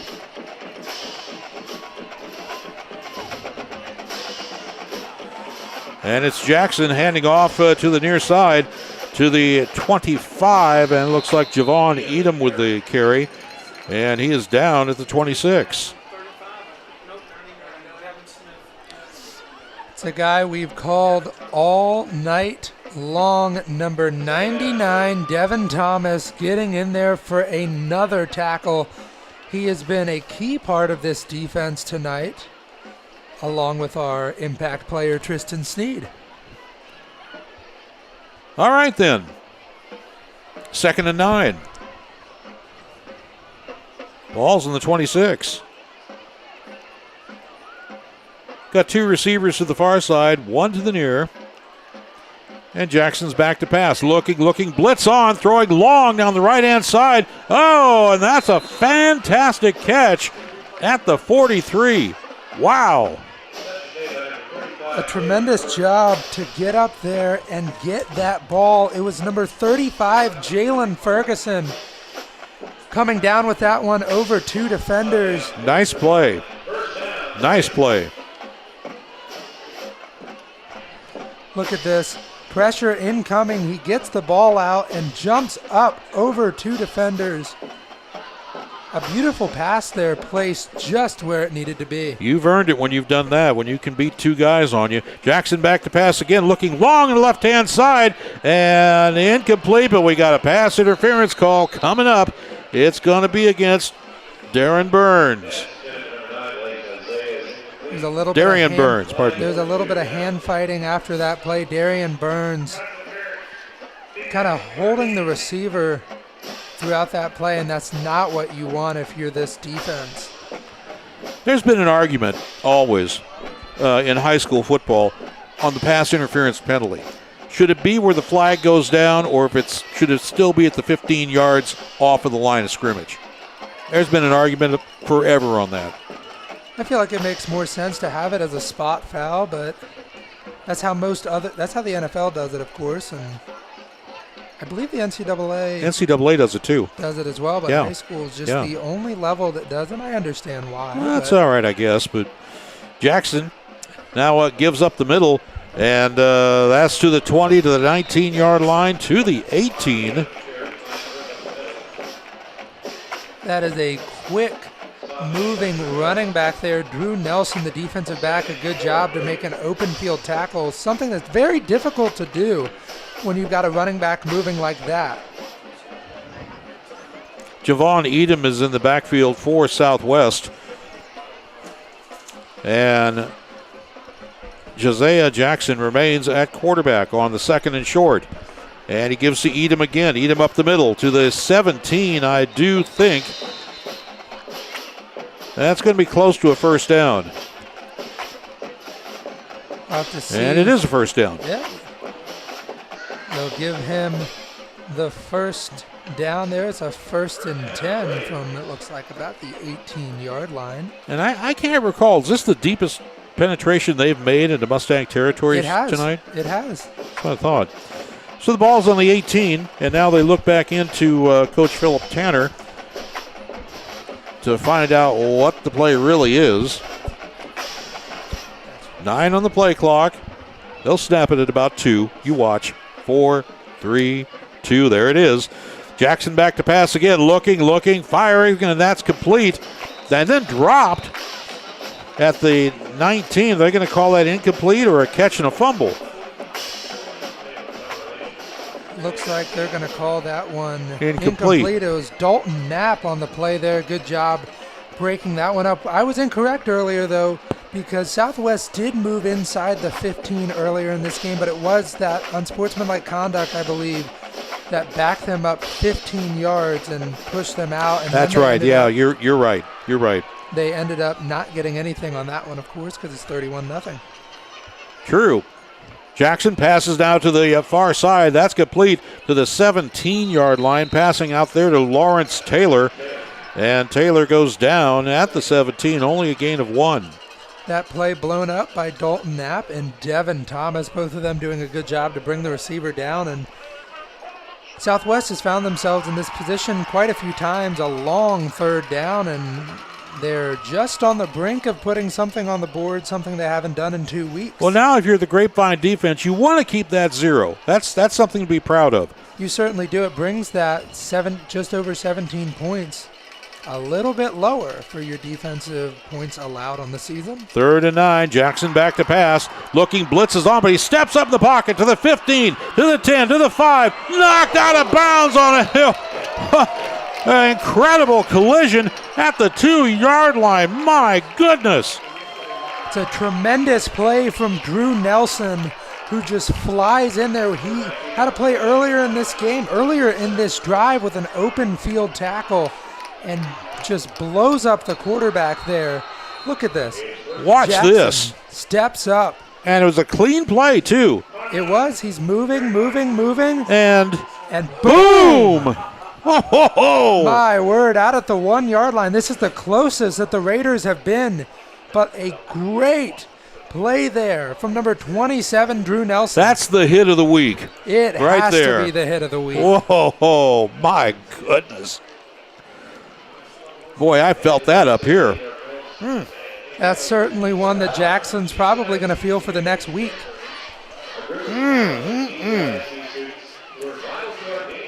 Well, I mean, I hope it didn't hurt him.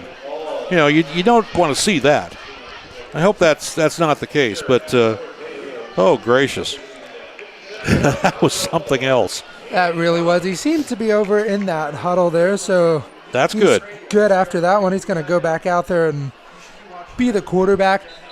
It's going to be interesting to see what kind of play call they have here. Well, that's good. The pads and equipment worked. That's good. 1st and goal at the 2-yard line. Southwest sends out 3 receivers to the near side.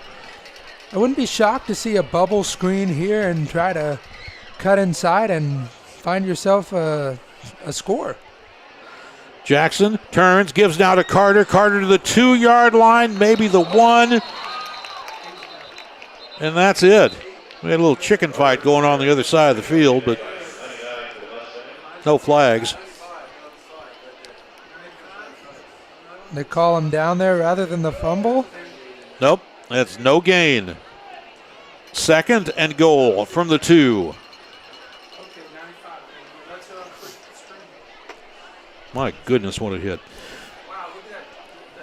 2 receivers to the near side, 1 back in the backfield. That back is Carter along with Jackson. 8 on the play clock.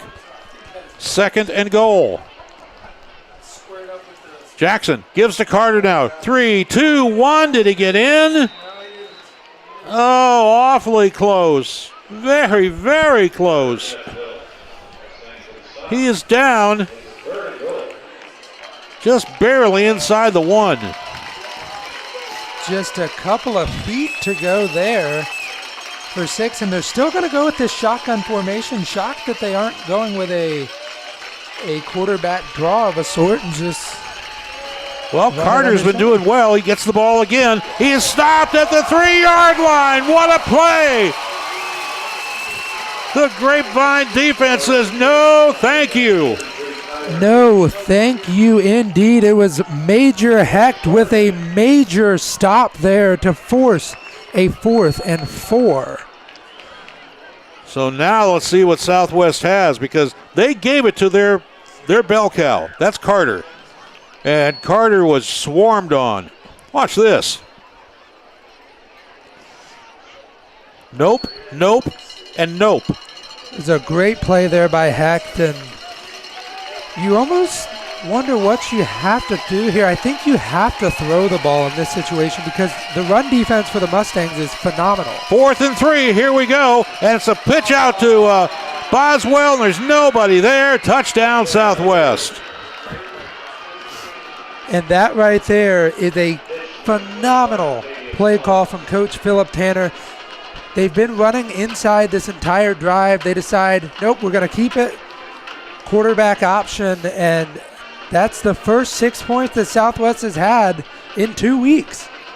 Well, they waited till the 2-minute mark of the 4th quarter to finally bust the spell.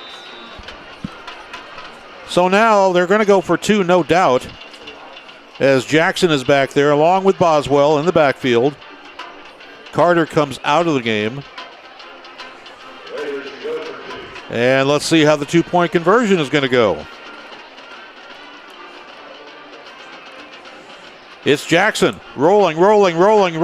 He's in trouble. He is fumbling the ball now, and that could be a live ball, could go the other way, but it doesn't, as the Mustangs have stopped the 2-point conversion. They did. It was Tyler Mears and Devin Thomas getting to the quarterback Jackson there, forcing that fumble and keeping another 2 points off the board as there's 2 minutes left in this one, and I think it's safe to say this game is pretty much over. This one is in the refrigerator. The door is shut. It's locked. It's over. You're right. It is, and a good second half showing from this Grapevine offense. Obviously only 6 points in that first half, and an explosion as we discussed in that first half, whether we thought it was going to happen or not, and it certainly did here in the second half. Yes, it did. Give Southwest credit, though. They never gave up. They definitely never did, and I think this is just something moving into next week that you've got to try to figure out a way to work out the kinks in the offense and iron things out and try to put some more points on the board. The Mustangs are expecting an onside kick, so let's see how that happens. 10 Mustangs are up between the 40 and 50-yard line, just one back at the 21. And that one is C.J. Holmes. Let's see what happens. It is a high pooch kick and fielded there and down at the 44. And that looked like Ridge Benker who fielded that. Am I right? No, I'm wrong. It's Hank Miller. There it is, Hank Miller on the recovery there, and that one is going to put this game to bed. Well, Southwest still has two timeouts left, and the Mustangs, of course, have 2, with 2 minutes to go in the game.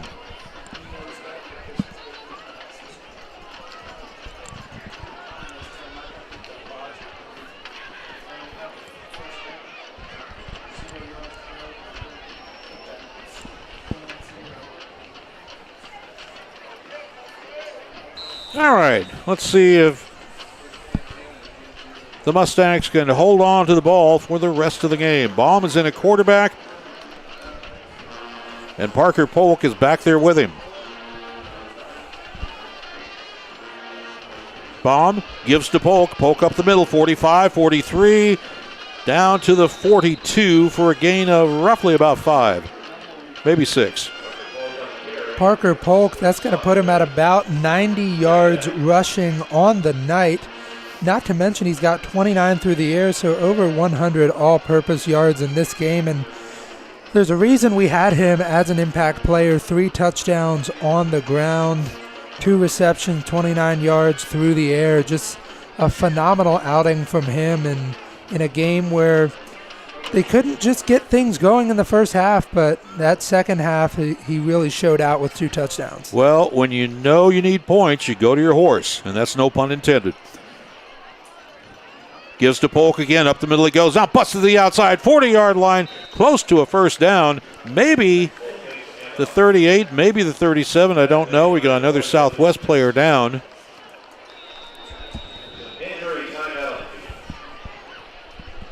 Just 59 seconds to go in the game, and we have one more Southwest player down. And it's been a toll of attrition tonight. There's been several Southwest players go down, a couple of them with just leg cramps, and that's great. We're going to take a quick break. This is Mustang Friday Night, presented by Grapevine Mustang Football Booster Club. Living in North Texas provides all of us with an amazing quality of life, including an affordable cost of living, outstanding schools, unbelievable cultural opportunities, and the best sports around.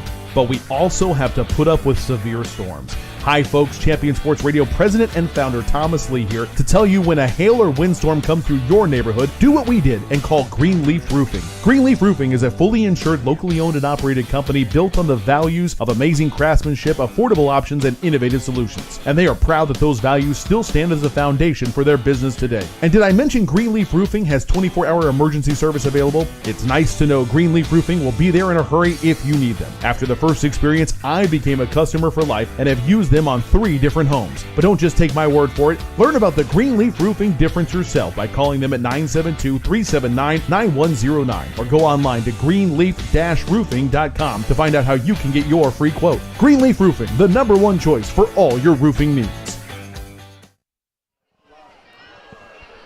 Well, the clock is running, and I thought there was a timeout. That's why it kind of confuses me. It's a 3rd and 1, just 25 seconds to go.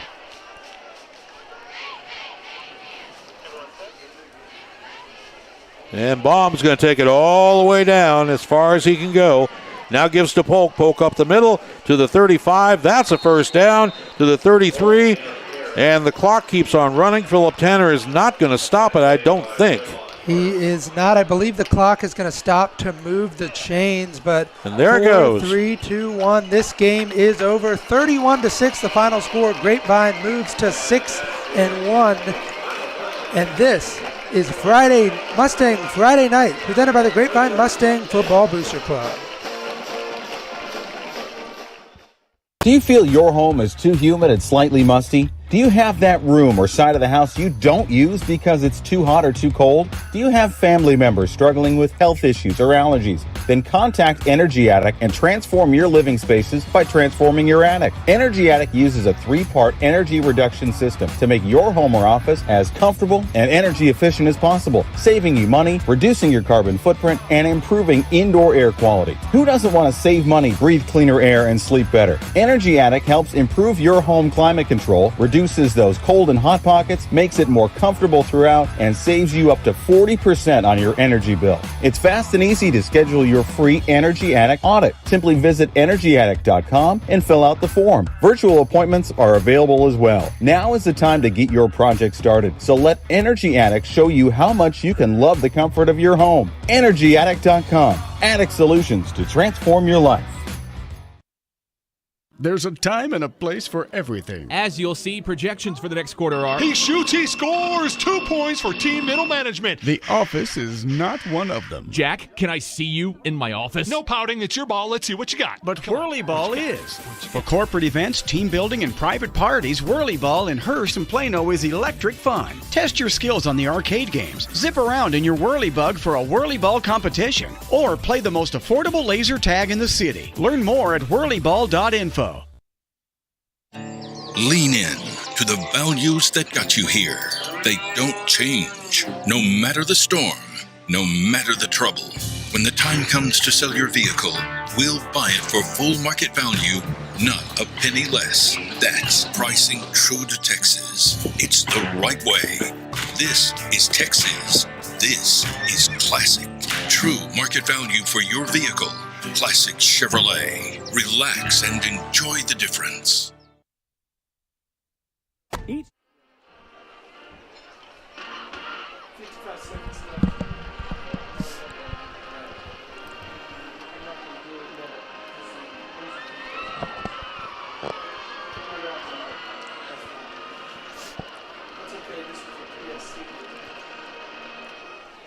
don't shut mine down, Tim. No, I'm not. I got my logo screen. It's going to turn off.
Welcome back into Mustang Friday night. The final score, 31-6. The Grapevine Mustangs move to 6-1. Next week they take on the Fort Worth Wyatt Chaparrals, who are 5-1, playing Fort Worth Polytechnic tonight. Mike, what a game. It was an incredible game and the kind of a tale of two halves, really, because the Mustangs really didn't have much to show except for Parker Polk when he busted off that big run early. And the second quarter didn't have very much, and pretty much the first quarter didn't have very much. But then in the second half, here we go. Certainly, and Parker Polk in the second half had another touchdown, and he really, for me, was the player of this game. 15 total touches, 13 on the ground, 2 in the air. 132 total yards and 2 touchdowns tonight for Grapevine. He had a great showing for this offense and a big reason why he was our impact player. Nice to have a playmaker, isn't it? It certainly is. They've had so many playmakers really on this offense. Caden Cook had a good game as well. 2 receptions, 58 yards, and a score. All around, the offense really found life in the second half, but the defense was the story of really the whole game because they stayed consistent, only giving up 6 points in this one. Oh, absolutely, too. When they had to stop Carter and Boswell and those guys, there was a sea of blue all around them. They just wouldn't let them find any kind of hole at all. They certainly wouldn't, and there were so many players on the defense that played well. And when I'm thinking of, obviously we talked about an impact player in Tristan Sneed, but another guy, Devin Thomas, had a really good night making multiple tackles. And then you look later in this game, it was number 27, Drew Nelson, who had that big hit on quarterback Josiah Jackson. My teeth jarred on that one. It was one of the biggest hits I've seen in a high school game this year, but a tremendous showing from this team overall. Absolutely. Great showing, too. And to go to 6-1, oh, yeah, you bet they should be right there. They played well enough to where if this was a playoff game, oh, yeah, they're advancing. They definitely will, and it's going to be a tough contest next week. As I mentioned, Fort Worth Wyatt, they're 5-1. Played Polytechnic tonight. Couldn't find a score on that one. You almost have to assume that they got the win there. Polytechnic, obviously a team that Grapevine played last week, won 70-0. So you could have 2 6-1 teams going at it. Well, let me say this much here. If they bring tonight what they're going to have to bring next week, they will be 7-1. They certainly will be. And once again, just a tremendous offense overall, and so many good things that have come from this one. Obviously, we mentioned we were just worried about that first half, but Coach Alexander went in there in the second half, made some good adjustments, and they come out swinging 31 points on the board as opposed to 6 just in that first half. There are so many coaches who can make the great moves at halftime to give them a win. You can have your plays planned for the first quarter and the first half, but then when you see what you're up against, you can make those adjustments, and the good coaches will make the adjustments that will free your players up, and that's what happened tonight. It certainly did, and if this is something that Coach Alexander can continue to do throughout the rest of the season, this could be a team that has a very deep playoff run, because you can have issues in the first half, but if you do a good job of addressing them, fixing them, coming back in the second half, and playing the way that they played tonight, you're an unstoppable team. Absolutely, absolutely. So the final again, the Mustangs 31 and Southwest 6. That is certainly true. A good game for the Mustangs, who take on Fort Worth Wyatt next week. This has been Mustang Friday Night, presented by the Grapevine Mustang Football Booster Club. We're saying so long. And oh, yeah. good night. Let's give some credit here. We got Tim up here running the show. We got Trey running the show over here. Fantastic, work from you guys, too. Alec, is always good to work with you. That's fine. That's great. Certainly, I'm Mike Young. He's Alec Rath, and we're gone. There.